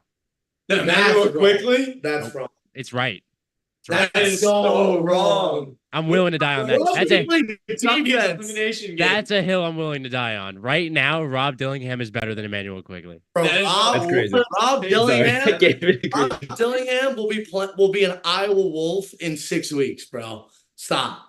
You're overdoing that because now you're attacking my guy, and it's just blatantly. Bro, he's my guy. Bro, I'm a UK fan. Are you stupid? If me not knowing you're a University of Kentucky fan is being stupid, then I'm a moron because I've never even seen you talk about them once. Bro, I don't know. Me and Chaz McAdams have co-hosted a college basketball show together on multiple occasions. I've never heard him talk about Kentucky. I'm a UK guy. What can I say? Shout out Austin. Really? I am.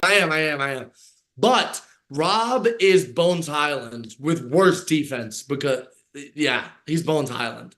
You just insinuated that he's worse than Bones Highland. Huh? You just insinuated Rob Dillingham is a worse player than Bones Highland. In 6 months. That is like one of the dumber things you have ever said. Dude, he's like 5'11". It's one of the dumber things you've ever said. He attended Donda Academy. And I mean, what are we looking at here? He weighs as much as that Russell jersey behind you on that printer, bro. Like he's not an NBA player. Again, and Emmanuel Quigley is a sumo wrestler, I'm sure. Bro, IQ is one of the best defensive combo, one of the better defender guards of the East. Like one of the better primary defender guards. I was about to say, you got to centralize that a little more. One of the best defending guards in the Eastern Conference is what you're saying right now? Yeah. I agree with that. God. Yeah. Emmanuel Quigley is a good two-way player. He was up in all of the advanced stats as a defensive guard when he was a Knick, at least. I don't know about when he's sitting with the Raptors. Who has more value, him or RJ? Quigley, 100%. Way more value than RJ. Way more? Way more. 100%. About way more. That's crazy. I think because RJ doesn't do anything. If RJ's value wasn't as low as it was, we wouldn't have had to include Quigley in the OG trade. Because of RJ's contract, his value was tanked. Quigley's a better shooter, better defender. Who has more value, Darius Garland or Emmanuel Quigley? Darius Garland. Why are you pausing, bro? Are you serious? Come on. We're not gonna go You're from serious. You're common sense to delusion. That is like maybe a 1 millisecond I have to think about that, and it's Darius Garland. Are we talking about Darius Garland with Donovan Mitchell, or are we talking about? No, dude, he's playing a Garland playoff game. Dude, he's played in an All-Star game, dude. What are you talking about? I don't know. I literally did that just to see how delusional you were, and you're so delusional. Like 3 for 26, 21 in a playoff game against the Knicks. I guarantee you, IQ is not going to be an all-star. And when I come back to this conversation, that he got overpaid by Toronto. You don't think Emmanuel Quigley will be an all-star at any point? Are you with the next? I think he's an all-star within the next 3 years. Who has more? That's a stretch. Okay, here, and let me do this. Let me do some managing here. Do you think, and this is for chat, or this is for Owen first, and this should be obvious. Who is more valuable, OG Anunoby or Derek White? Whoa! What? Are you serious? Dude, you're not trolling. You're not trolling, dude. I'm gonna cause the best defender in the NBA, 1 through 5. I'm gonna cause a world war in your apartment. That is the most insane take I've ever heard. I thought that was gonna. I was gonna transition that into Celtics talk. Current contract, Derek White is more valuable, but I think OG Anunoby's a better player. OG's clearly a better. I'm sorry, he's clearly a better player than Derek White. OG's clearly a better player. player. Thank you. Clearly. That's wild. Because listen, they're practically the same player, but OG can guard any position. Derek White's he can guard the 1 and 2. Oh my god, guys. He I think we're getting caught up in the semantics. It's the versatility that he has that just makes him better than Derek White. You're out of your mind.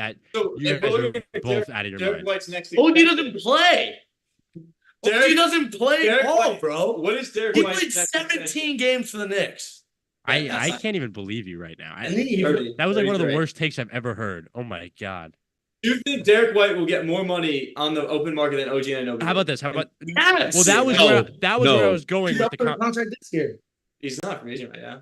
That was where I was going with the conversation. Derek White's gonna get 35. What to 40 is the mil? Derek White? What does that look like?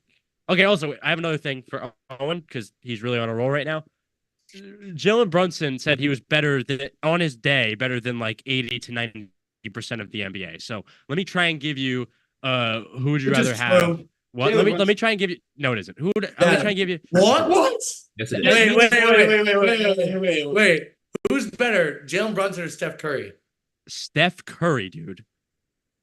Right? No, he's not. No, he's not. Right now. I gotta give it Bro, Curry. Brunson had a monster year, bro.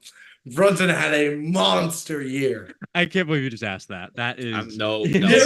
I'm still giving it to Top 10 Curry. player in the NBA. I can't give Brunson that. Would you rather have, all right, here, how Not about this? top 10? How about this? How about this? How about this? How about this? How about this? How about this? How about this? Owen, everything that is in his brain, we disinclude Kyrie Irving or Jalen Brunson right now. Jalen Brunson, 100%. Without a question. That's one. Definitely That Jalen was- Brunson. Yeah, I'm sorry. Yeah, Jalen Brunson. Sorry. That was Brunson. fast. I'm sorry. And also, if you're discounting what's in Kyrie's brain, he might be the best NBA player ever. So I don't know why that's. But also, wait, all right. 100% better than All right, Kyrie. value wise. Ready? Value wise, because I'm really just trying to create a fight in that apartment. Tatum or Brunson, who has more value? Brunson. More Brunson. value for their contract? No, just who is a more valuable basketball Tatum's player? better. Brunson's a better Brunson had a Jalen better Brunson. year last year. Tatum's out. Jalen I Brunson. better have Jalen Brunson going forward than Jason Tatum. If you just divide, Brunson's older. the same age. They're 4 months apart. I've done my research. why have you done that? Brunson is on a monster deal. Oh. A monsterly He good. makes $22 million a year. 23. Jason makes that every like 15 games. Yeah. Okay. And one more hypothetical, kind of just throwing a bow on the hypothetical segment here, and maybe honestly clip farming for TikTok's semi. If we had a situation right now where you were in a room as the Celtic general manager, Chaz, and there is a major dispute. My dream. There's a major dispute between your two stars, Jaylen Brown and Jason Tatum. There's already seemingly some animosity there. It boils over, and then There's no animosity. Okay, never mind. Sorry. and by the reaction, it seems like I may have hit a nerve. But looking at if a situation got to a point where you couldn't have both, and you had to say which one you're keeping, they're both on they're both on Jaylen Brown's deal. They're on the exact same deal. Which one are you trading, and which one are you keeping? They don't have to. You don't get nothing back. You get a full return back for them. Who are you getting rid of, and who are you keeping? There's a lot to unpack there. It will be our last hypothetical, but I thought since I asked Owen so many Nick ones, and honestly, I just can't think of an Oklahoma City one for Angel. This So, like, imagine Oklahoma City. Imagine if you guys were actually contenders. Like that's the hypothetical. We are. You're not. You're not. You're We not. are. You're not. You can't be Guys. bottom 5 in a stat, and Chaz, you will get coming for his neck that hard was you'll insane. you will get out rebounded by if you're the 1 seed, you'll get out rebounded by the 8 seed, 2, 7. Like you guys, like Shea is not good enough to carry that team. You guys are not gonna win a title without adding a piece. To a championship, no. Shea is better than Tatum, but yeah, it's fine. Yeah. Tatum. So Shea doesn't have a Jaylen Brown. Wait. With that logic, so you're saying Tatum isn't good enough to lead a team then. You said Shea isn't, and you just admitted Shea is better than Tatum. That's you saying that he can't lead a team. Yeah, he could Okay, not. all right, that's fine. All right, so Yeah, Tatum he can't lead a couldn't team. lead Perfect. that Thunder That's all I team. needed. No. I don't need anything else from you. I just needed Tatum can't lead a team. That's all I need. Okay, Okay. am I gonna answer my hypothetical? Yeah, to go on. I wanted that out there that you, in a underlying way, said that Tatum can't lead a team. No, I said Tatum can't lead that team. No. That's not what you said, but go on. That's what I meant, though. That's what I meant.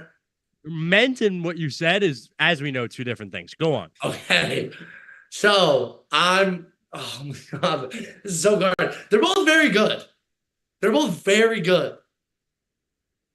The answer is Tatum. You're just a moron.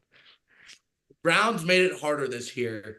Ask me any point before April 2nd, and I'm saying Tatum all the way. Jaylen Brown's so good. Yeah, Jaylen Brown over Jason Tatum. You're really at that point now. Yeah. Is that do you think you speak for Knicks fan? You not Knicks. You think you speak for Celtic fandom in that? Oh, no, I don't. Tatum's so good, dude. He is one of I know his numbers are bad, but I don't know he's one of the best on-ball creators I've seen with my own 2 eyes. He's a great guy in the locker room. Great father. I mean, great, fantastic rebounder, underrated distributor, underrated defender, and a 3-level scorer. But Jaylen Brown just brings an efficiency and a clutch instinct that Tatum has not developed yet. The lack of life in you is making me it's pumping life into me personally. But you brought up great And father. then I just look at my banner and I'm happy again. And then I just look at my championship and I'm happy. You talk about great father, and honestly, I don't know if I could have been transitioned in a better way. You talking about Chaz McAdams? The best father in the world is a man aside from Chris Carrino in the other room, who is the best I thought that was your dad. You're not going to talk about LeBron? Aside from the best father in the world, who's Chris Carrino, the second best father in the world, LeBron James, him and his son now play in the NBA together. And they play for the Lakers together, and it's the coolest thing of all time. And there is a lot of people online who like to just yuck everybody's yums, and I understand that. But for a kid who just achieved all of his dreams that he has been striving for the last 2 decades, I think the hate is too much. Personally, I would like to get other opinions, but personally. Bronny James, if his name was Chaz McAdams or Owen Kelty, would be playing D3 basketball at he'd probably be playing at Brookdale Community College. And it is cool that he was drafted by the Lakers. I'm not gonna hate it. There's nepotism all over the NBA because if you even look at the Knicks GM, his son is took all of his clients anyway. But it's really cool. Is he gonna play a single minute for the Lakers this year? Yeah. Really? Yes. What are you talking about? Yes. There's no way. Right? You guys sit the bench the whole year? He's terrible at basketball. Dude, like this is just you. No, he isn't. Like that's just you're just saying that What's because the nonsense? you're saying that because you think. Oh, and you're saying that because you think you're supposed to say that. It's not true. Whoa, No. Laura Lynch It's not Bronny true. James not scratching his co-ed intramural team's Who line. said that? Lou. Wow, Lou Orlando, a man who I don't think should have his chest out very far from my time seeing him in Lombardi Fieldhouse. Whoa! Is now going out and now attacking the heir to the throne.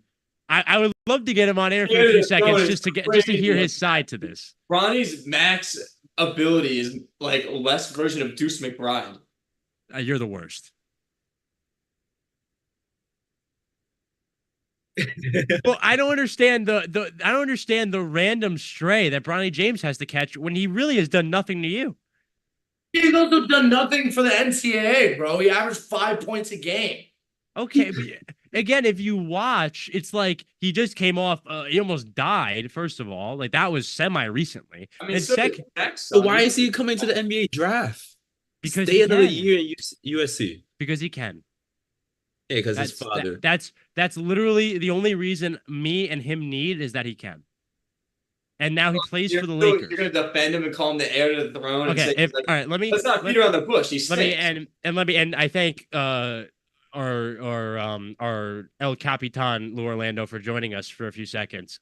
But kind of taking it back to a more serious spot, I do think when I watch Bronny, his athleticism is so underrated, it's unbelievable. At his size, he should not be able to just block people off the backboard the way he does and dunk the way that he does. So that's first of all. Second of all, if you've watched Bronny, not the highlights, not whatever Ball is Life is posting, if you watch for 40 minutes him play a basketball game, you see the IQ. You see the intangibles. You see it all. You see how this guy is going to spend over a decade in the See NBA. the name on the back of his jersey.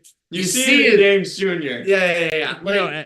James is not a very distinct last name. James Jr. A lot of guys' last Bronny name James Jr. is James. a very distinct name, though. What? I said Bronny James Jr. is a very distinct name. There's no junior. He's not. Yeah, he's LeBron James Jr. I think he's legally Bronny. No, I think guys, I think if we're talking LeBron James's son's trivia, I think I got this. I'm pretty sure he's Bronny. Legally changed it to Bronny just so it's not LeBron James Jr. anymore. Well, the famous story back in the day was that he used to not want to wear 6 because he said he didn't want people knowing who he was. So then people would be like, "Oh yeah, coming into the game, number 0, Bronny James Jr. Yo, who is this kid, bro?" Who that is? Yeah.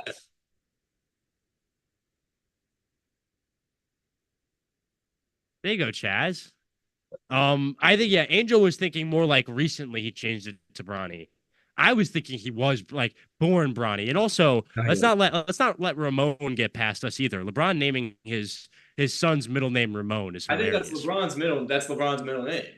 Oh, so he went. That's how he's full on junior.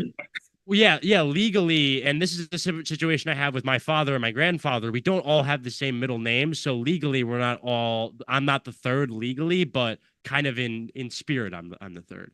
But kind of looking at the rest of the draft, we already kind of brought it up in scenarios talking about the first overall pick. But looking at the rest of the draft, it's easy to say a name like Dalton Connect or other names around that 15 spot were kind of the steals of the draft. I think there's a lot of really interesting players around that 10 and 20 area. I do think it's a misconception when looking at this draft that there's no good players in it. That's not true. There is good players and there is really high level NBA players in every single draft. They're just in different places and you just have to find them. And I think in this draft, it's particularly interesting because I think they're as hidden as they've ever been. And I think there's a lot of players in this draft. There's a guy named Jacoby from Baylor, Jacoby Walter, who is one of my favorite players in the country last year, and he got drafted by Toronto, who'll be backing up your boy Emmanuel Quigley. But there's a lot of players like that they have a lot of talent. The fanfare isn't there because we've heard this draft is just not up to par. But I do think there is serious dark horse potential for kind of an underrated draft.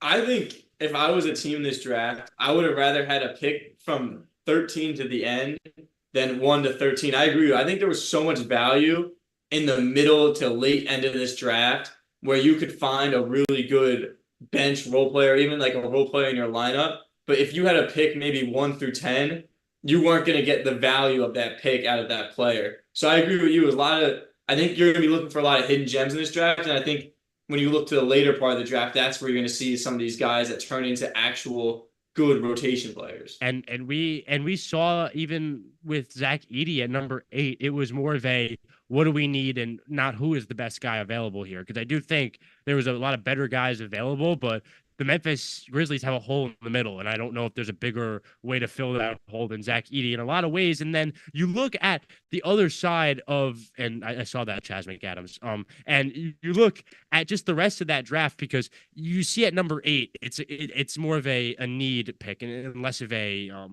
better available, as I just said. But that could hurt teams because I do think that maybe is the more mature way to go about it. But then you have a 2009 where the second overall pick was the Memphis Grizzlies and they take Hassan Thabit and pass up on James Harden and Steph Curry. So I do Steph Curry twice. And they pass up on Steph Curry twice. So I do think it's dangerous to be in that thinking of filling a need instead of just finding the best player available. But also saying that, I do think that pick, Edey specifically, was good. Yeah, I agree. And I think Chris and I are definitely in the minority of NBA fans right now. It's like, what is Edey's floor, man? He's 7'2", reliable finisher, shot blocking. Like, dude, he's so good. Oh, like weird that you can compare him to like a Steven Adams.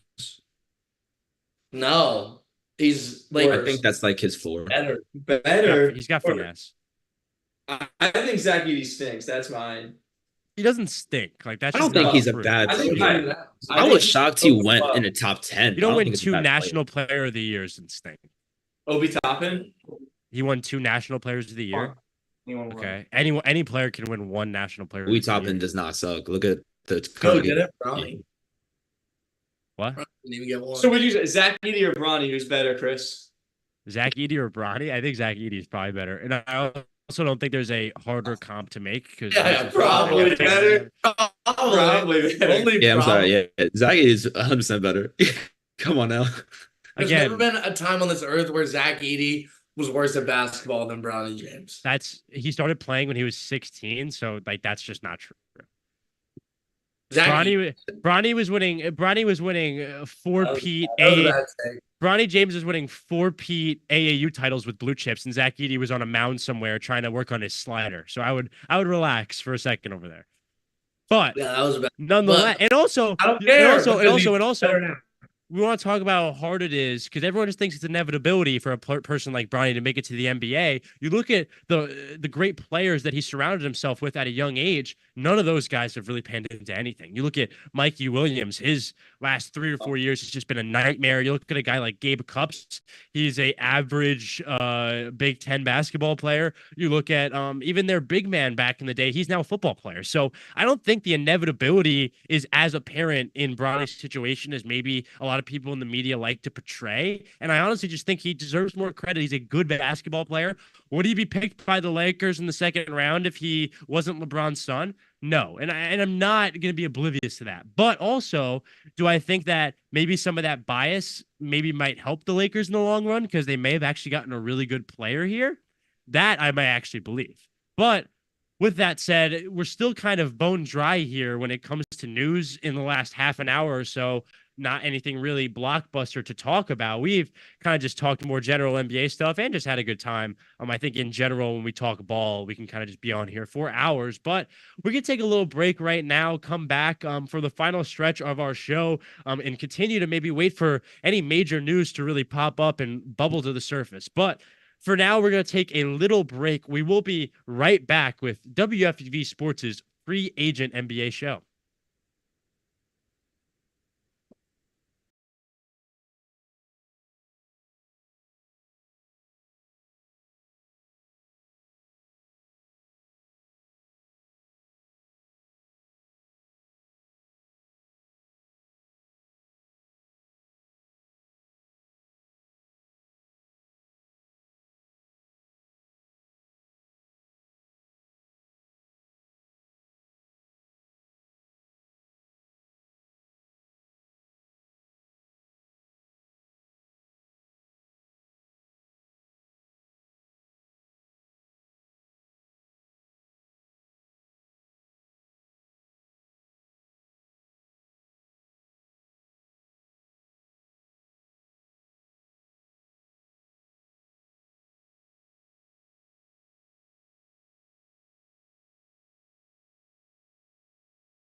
Welcome back to the WFUV Sports NBA Free Agency Show. The five of us, including Lou Orlando, are very pumped and excited for this show. And the NBA market really just didn't match that level of excitement. Not much news in the last half an hour or so. As my dad said outside, we let it get off the rails slightly there for a little while, but now we're back. And we're back in a good way and in a big way. Obviously, some of the stuff that we were talking about in the break is not necessarily NBA related. We had some Florida basketball discussion, but now centering it back in the NBA. What do we need? What do we need to make this whole free agency, at least in the first 2 hours, worth it for us as a fan? Do we need a Hartenstein deal? If nothing comes out of this, it's definitely deflating where it is right now. Jaylen Brown restructuring. Shut up. Stop. So it's over 10 When's Tatum a free agent, Chaz? next year. He's eligible now, isn't he? Well, to be restricted, I think. No, he's got a team option or So player is he- option. So is he the crown of that, or it's Luka too next year, right? And Shea. Wow. That's 3 players in the NBA. Wow. So is that do we think maybe some hesitancy in the market comes from a stacked class next year? and a lackluster draft. I think people are. How do they affect each other, Chaz? Go on. I think that. Well, I think that if I'm a GM and you would think they would have inverse. Like if you can't get it done through the draft, you get it done through trades and free agency signings. But I think that a lot of teams like to make all their big changes all at once. Like you don't really see a lot of long-term process building, like literally the process panning out as much. I think that teams like to do all their action in one sweeping motion. So they use like a good free agency class plus a nice little draft to kind of put a new face, a new spin on a franchise. And I think that when a draft is bad, again, this is a historically, so I don't think we'll ever see it like this again, or we've seen it since. But teams are probably much more hesitant. I mean, this Paul George thing was set in stone, and we haven't heard any news about it. So it's going to be a 6 p.m. kind of. Josh Hart tweeted 6 p.m. was so anticlimactic, and I agree with him. It's been pretty brutal. It was. But yeah, I think they affect each other in the fact that teams like to make a lot of their change at the same time, and you usually do that through a good draft and a good free agency class. Yeah, and I think in next year, to your point, the draft is also good. It's the Cooper Flag draft, along with a few guys in a New Brunswick, New Jersey backcourt that might have a few things to say about the NBA next year. What? I mean, they could win the Big Ten. The Big Ten's garbage. No, I mean, you shook your head as soon as I started saying that, so I felt Yeah, animosity just off the rip. They're good for the Big Ten. Ace Bailey is like obviously good. I'm obviously just trolling Chris. Ace Bailey's like low key better than Jason Tatum. already, yeah, 100%. But anyway, to your point, Very Stackhouse on the Nets, bro. Like to your point, and don't forget Reggie Evans. I also have a Jason. why do I think that was one Tyreek? No, Tyreek played on the Nets, right? No, he did not. No, he did not. Reggie Evans did though. Shout out Reggie Evans. He picked up one of the strangest technical fouls in the history of the NBA when he had a handshake with Blake Griffin result in a technical foul. But that's neither here nor there. As I get attacked from my jerseys behind me, which I haven't even mentioned Frank Ntilikina behind you, so I don't know why I'm being attacked. But yeah, you said that off camera. You said that off camera. I mean, Frank Ntilikina. This is just a Brunson jersey if you squint. Yeah. if you, Oh, it is funny to think that a lot of the, I would say, expectations that Ntilikina had coming into New York with the number he wore ended up kind of being met by another person. Brunson was supposed to be the best point guard in the league, or Ntilikina was supposed to be one of the best point guards in the league. Defensively, I mean, I think that's where his ceiling probably was in Knicks fans' heads when he was drafted. I saw him as a superstar that was going to lead us to 6 rings. Of course you did. That's why I have a jersey. That's yeah. An adult large that still fits. It is an adult large that I still will wear. In general, that is a wild. That's a wild decision. It's large. That's a wild decision. I walking into, I would say, the Knicks Pro Store, wherever you were, and I want a Frank Ntilikina jersey right now. Think about who else was on that team when he was a rookie. Porzingis? Asking me about the 2018 Knick roster is not necessarily my forte. 2017, which is even worse. That's before Kevin Knox got there. Was that like Bargnani? No, that was like no? Melo's last year with the team. Was that Trayer and like Langston Galloway? Bucket getter. Ron Baker, the bucket maker. Mendonzis Kuminskis. Kristaps Porzingis. Is that a Hazonia? Is that the Hazonia era? He was 2018. Yeah. I mean, blocked LeBron. Yeah, it was one of our 15 wins. That's over Giannis. Yeah. And again, he lost both of those games. But yes, No, we won the Lakers game. Or yeah, it was the Why do you know that? well, game. I don't think he does. I don't think he knows that because he got the. He got the That was game. the Blocked. game. I don't think he knows that because he got the team wrong. He was on the Cavs at the time. So he was on the Lakers. No, so you said the year wrong. We're talking about 2019. Yeah, he was on the Lakers. when Hazonia blocks LeBron, he's on the Cavs. No. Look it up right now. Look it up right now. Look it up right You're now. wrong. Game as a Laker. Look at Oh, your Owen, Josh Smith jersey on it. Owen, look it up right now because I know I'm right. I'm just gonna wait for him to prove me I'm right. Just wait, because you're gonna test me about LeBron, then test me about LeBron. I know he's in a Nike Cavs jersey that's burgundy red. No, he's on the. No, he's in purple. He's in the Lakers jersey. No, he's not. Yes, he is. Stop it right now. Stop This it guy right now. doesn't know He probably got Chris ball. wrong. I know ball. There's no way. Because he's wearing that stupid one with the black on the sides. Well, Yeah, the the Laker jersey has black pinstripe. on No, the side. That's what threw me off. Because honestly, Oh, in my, yeah, no, okay. in my head, I'm always assuming purple or gold for Lakers, and I had like a darker shade in my head, and I just assumed Cavs. My mistake. Anyway, the fact that we just spent that much time on Mario It's a hand up Hazonia moment. is the It's a worst thing hand-up ever. moment. Best but one of his career. Chaz, taking it to you, just kind of in the same miscellaneous vein, what would be the Jerry Stackhouse or Frank Ntilikina equivalent for you with the Celtics? I would assume it would be the post KG era. What would be that miscellaneous jersey choice for you? Brandon Bass, Oh, good one. He was a bucket. He was tough. Jonas Jerebko. And I'm gonna throw it to Angel as well. Angel had some bad basketball as well. Angel, thanks. what jersey would that be? No, for but my OKC? actual answer Thanks. is Semi Ojeleye would be my actual answer. Reason? I need at least a 20-second explanation on that. Dap me up one time in the Garden and guarded Rudy Gobert. So Did you just refer to TD Garden in Boston as the Garden? yeah, Don't ever do that again. I do. That's Don't probably my New York talk. Ever do that again. That's my New York talk. I would never let you I would never let that slide in a conversation. Like you tried and like it wasn't gonna happen. It's like what I grew up doing though. Obviously. Go on. So You there dapped him up in the Garden. the Rudy Gobert COVID game. Semi Ojele's guarding Rudy Gobert amount of points that he needed for my friend to hit a parlay. My friend is at the game and Rudy's walking through the Minnesota tunnel, daps up Rudy, and it's like daps him up, but it's like, hey, you lost me that money, blah, blah, blah, like whatever, like scumbag fans like us do. Rudy does the microphone thing, comes out that everyone has COVID. My friend gets the first COVID case in Cape Cod, Massachusetts. Whoa. Rudy Gobert. Yeah. Semi-Ojale. And so Semi Ojeleye was the reason that he dapped him up. Whoa. So Oh, Rudy wow. Gobert through a fan infested Cape Cod with COVID.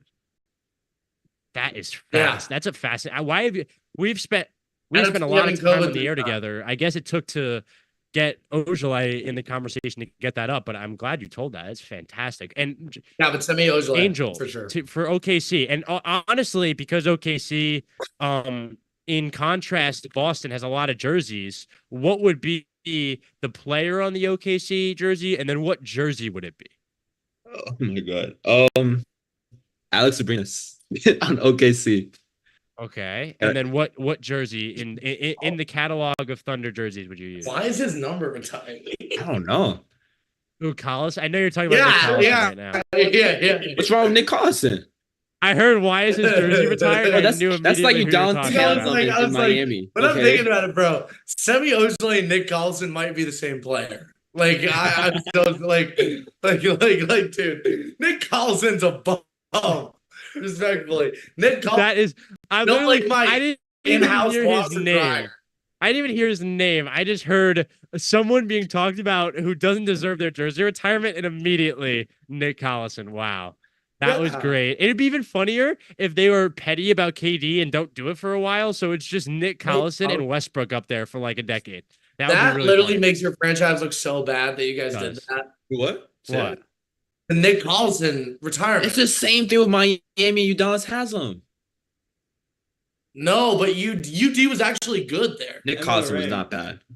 And also, to be fair to be And fair to he also Angel, technically his franchise has Gary Payton retired, Sean Kemp retired. They do technically. We got doesn't some. allow We it. got It some feels photos forced from, for sure. Paul It feels George's like a agent new right organization and it's forced. Sorry, Angel, go. He doesn't know anything No, about. Angel, go on. Hold on, we got something from Paul George's agent.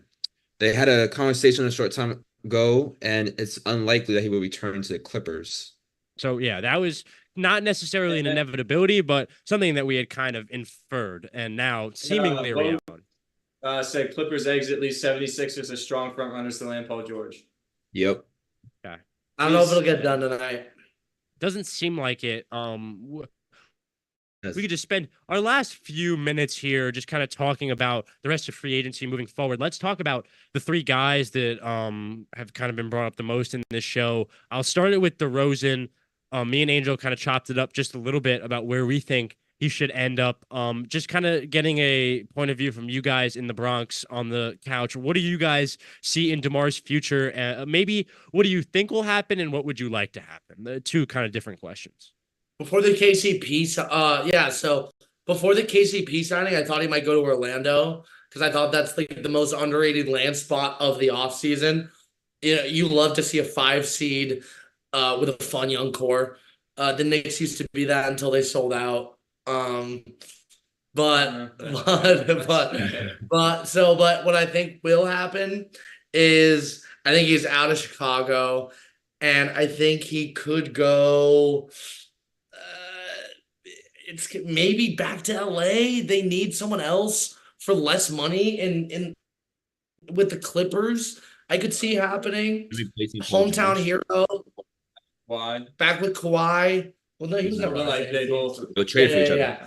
Well, that would have been the point I made, Chaz, was that you just saw the report about Paul George. Now a budget version of him is on the market. You can maybe go after that. So I'm saying, like, you get honestly similar output, more clutch gene, like you undersell the defense, you undersell the rebounding and the playmaking, but you get similar scoring, better in the clutch, hometown hero, and just a fresh face, a fresh coat of paint, or a shiny new toy to put in the hands of a franchise that has done nothing but disappoint. Same thing for you, Owen. I mean, I'd like to see him for fun. I want to go back to Toronto. Young team. That'd be got fun. Quickly, RJ, Scotty Barnes, a couple other pieces there. That'd be a fun way to end his career. I mean, he's probably only got one contract left, a 4-year contract. Ended off in Toronto. Otherwise, though, for fit, I can't really think of a team. So do you think of him as such a cornerstone? Can I throw in a weird team? What about Milwaukee? What's up? I don't think they can pay him. I was gonna go in a similar fashion. What about Denver?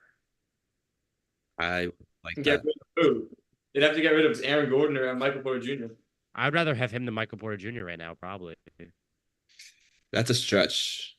Not like for the Close. future, but like if I want to go win a championship next year, I think I'd rather have I DeRozan. don't know if it's as close as Michael Porter Jr.'s shooting is why I wouldn't because DeRozan, yeah, he's a mid-ranger and like scorer, but like you still need 3-point shooting from Michael Porter Jr. he doesn't shoot at that volume. Like someone else would have to shoot more threes for that Nuggets offense to work. And after losing KCP. You know what I mean? That's true. Yeah, That Nuggets offense, Mike Malone loves a spot up corner. Yeah, and that was kind of where I was going with that as well. And I just think in general, I think we could see Denver make an unpredictable move this offseason because they kind of need to get back into contention. But we already talked about Hartenstein enough. It felt like talking about Paul George, just to wrap this up. If Philly isn't the place, we kind of talked about the other options, but if Philly is the place, thinking about that team moving forward, it's now a big three, seemingly, of Paul George, Tyrese Maxey, and Joel Embiid. If that is the case, what do we think about that team ceiling wise? What do we think about that team in reality? What do we think about that team when stacked up against maybe some teams they'll see in the playoffs? Just kind of general thoughts about a Paul George 76ers. I'll start with Owen. 4th in the East, first round exit. They're not better than the Celtics. They're not better They're than the worst. They're not better than the Bucks. Just not true. If they Who are they the better? three of them stay healthy, you think they're a first round exit? That's All a right. thing. They have to stay healthy. Paul George going to stay healthy. I'm Yeah, just saying but I'm not gonna have a benefit of the doubt that they get that they get injured. Like I'm just like if they're that Benefit of the doubt would mean like they're going to be healthy. opposite. Like I'm not gonna give them the opposite of the benefit of the doubt and just say that they'll get injured. Benefit of the belief. Even healthy, I'll put them in front of the Bucks. I don't think they're better than the Celtics and the Knicks. I don't think they're better than Celtics and the Knicks either. Agree. I think if they can somehow get either it's a Claxton or maybe even a Hartenstein too, I think that they would be in business with Paul George, of course. Really? Yeah, their backups are weak. Paul Reed is terrible. Is he in the contract anymore? It's him and Mo Bamba who kind of. I mean, they have Andre Drummond now, so like, what else do they need? Oh, you're right. Oh, they have Drummond. Yeah. So it's interesting. Scary. And No. also, and Milwaukee, Milwaukee is such a question mark, and in general, I feel like NBA fans have been burned. Milwaukee's only a question mark because of Giannis's injuries, but you got to play the same game. Milwaukee has burned for the last 3 years NBA fans every time they think they're legit, and I just think NBA fans are going to finally stop falling for Is it. Giannis getting hurt? They ran to the Celtics. They played the Celtics. They went to 7 games with the Celtics in 2022. Lost to Giannis the got Heat. injured 2023. Giannis got injured 2024. I know it sounds so easy to say, but the Bucks are still contenders, bro. Like it's the same team that Giannis ran it with in 2021, but with a better point guard. No, it isn't. You should, Chaz. You're the one person who should know what has changed with their team and how much value he brings. Yeah, No, I think Drew is good, but dude, Dame is insane. Also, I would rather have PJ Drew Tucker Holiday is than no Damian Lillard longer for the there.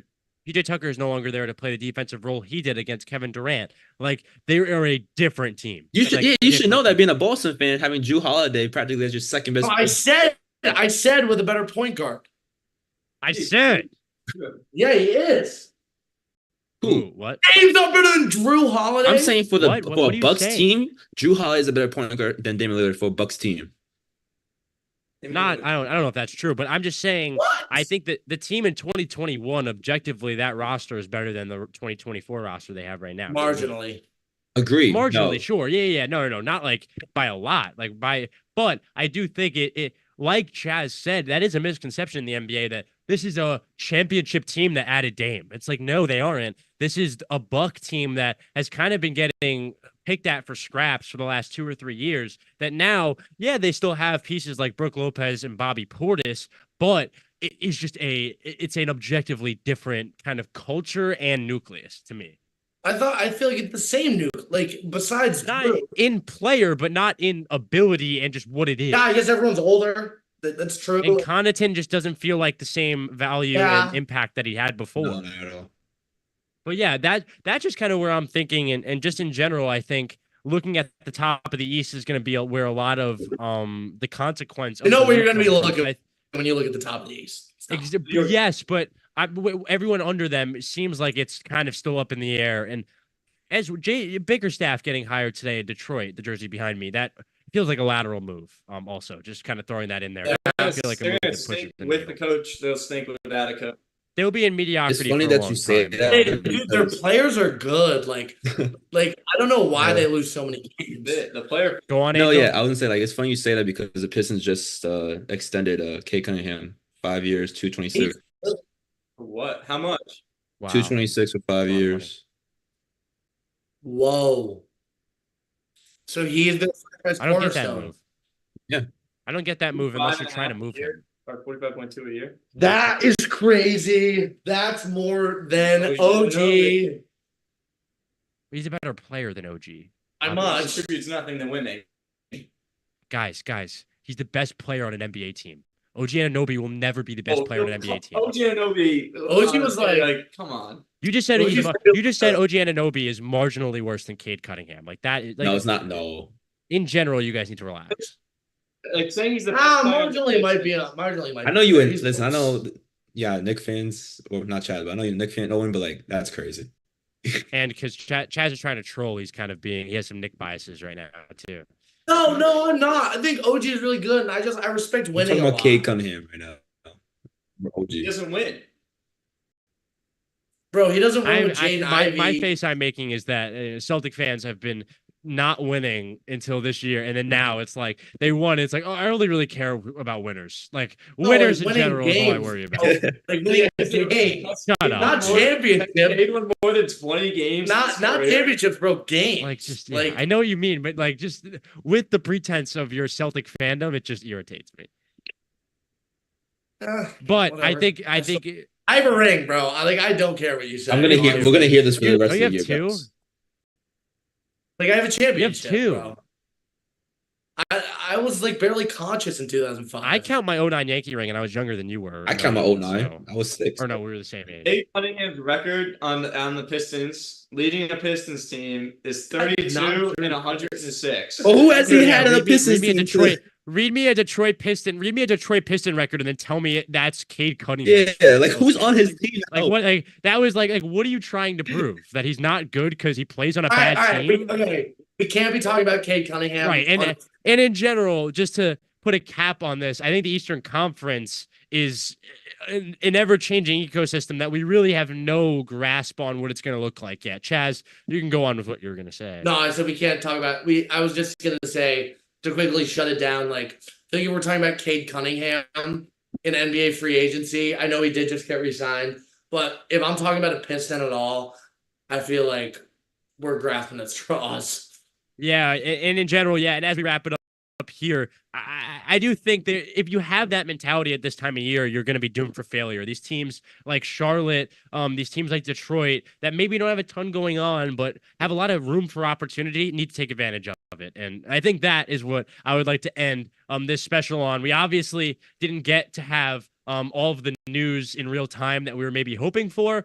But nonetheless, I think we had a great time kind of chopping it up about ball in a time when maybe ball is the most interesting thing happening in the sports calendar. And, you know, NBA free agency seemingly headlining this kind of year or this time of year for the last 4 or 5 years, seemingly since LeBron went to Miami. It feels like NBA free agency has really become an event.